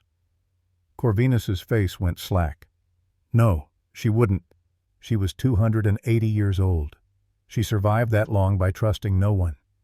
Victoria stepped closer. "And her evidence doesn't just expose the coup, it exposes you, your murders, your betrayals, your plan to kill 43 senators after using them." The phone showed images flooding social media, not just the vampire conspiracy, but Corvinus's personal crimes. Centuries of murder, betrayals of allies, plans within plans. "You're finished," Draven said, rising to his feet. "Not by our hand, by your own paranoia, by your own crimes." Corvinus looked at the phone, at the unstoppable evidence destroying everything he'd built. Then he looked at Victoria. "You did this. You planned this." "I'm a soldier," Victoria said simply. "We win wars by being smarter than our enemies." Corvinus lunged. Victoria was faster. The silver blade, her father's combat knife, blessed and sharp, found his heart with field surgeon precision. Corvinus gasped, shock on his face, as 500 years of life drained away. "That's for my husband," Victoria whispered. "And for every victim you created." He crumbled to ash. 6 months later, Ravencrest Manor had changed. The West Wing now housed the Draven Ashcroft Foundation, a research center dedicated to studying vampire-human cooperation, safe transformation protocols, and rehabilitation for unwilling converts. Victoria ran the medical division, using her skills to help the 23 reluctant senators return to some semblance of normalcy. Not all of them survived the treatments, but enough did to prove it was possible. Draven had stepped into the power vacuum left by Corvinus's death, reforming the council into something resembling democratic oversight.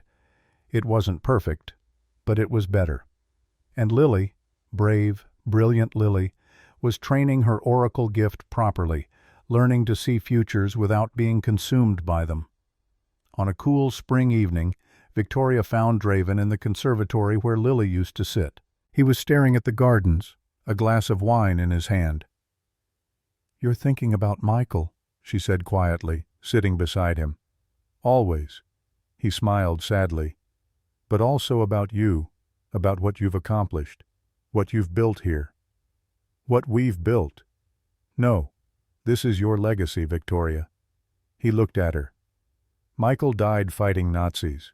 You stopped a vampire coup. Both of you understood the same thing, that some fights are worth dying for and some are worth living for." Victoria touched the ring on her finger, Michael's ring, still warm against her skin. "My father used to say that duty isn't about dying heroically. It's about living honorably, doing what's right even when no one's watching." "Acta non verba," Draven said softly. "Deeds, not words." Victoria stood, looking out at the sunset she could see now without fear. "For 8 years, I was silent. I thought silence was survival. But I learned something." "What?" "That silence is only powerful when you choose it. When you speak, you'd better have something worth saying." She turned to him. "And when you act, you'd better make it count." Lily appeared in the doorway, no longer blind. The oracle gift had restored her sight as it matured, another unexpected blessing. "Mama? Lord Draven? Dinner's ready. Joseph made his terrible stroganoff again." Victoria laughed. "Tell him we'll be right there." As Lily disappeared, Draven raised his glass. To Michael, to David, to all the ones who fell so we could stand. Victoria raised her own glass. And to the ones still standing, still fighting, still choosing duty over comfort. They drank as the sun set over Vienna, two soldiers from different centuries, bound by loss and honor and the understanding that some wars never end. They just change battlefields. 3 months after Lord Corvinus's death, a package arrived at Ravencrest Manor addressed to Dr. Victoria Ashcroft. Inside was a single item, her father's jag-core sword, the one with Acta non verba engraved on the blade. A note accompanied it, in handwriting she recognized. Captain Ashcroft, your father would be proud, as am I. The sword belongs with someone who lives its motto. Fair winds, James Whitmore. Victoria held the blade, feeling its weight, its history. Her father had carried it through 40 years of military service, defending soldiers who needed someone to stand for them. Now she would carry it forward, not as a weapon of war, but as a reminder that silence has its place, that words have their power.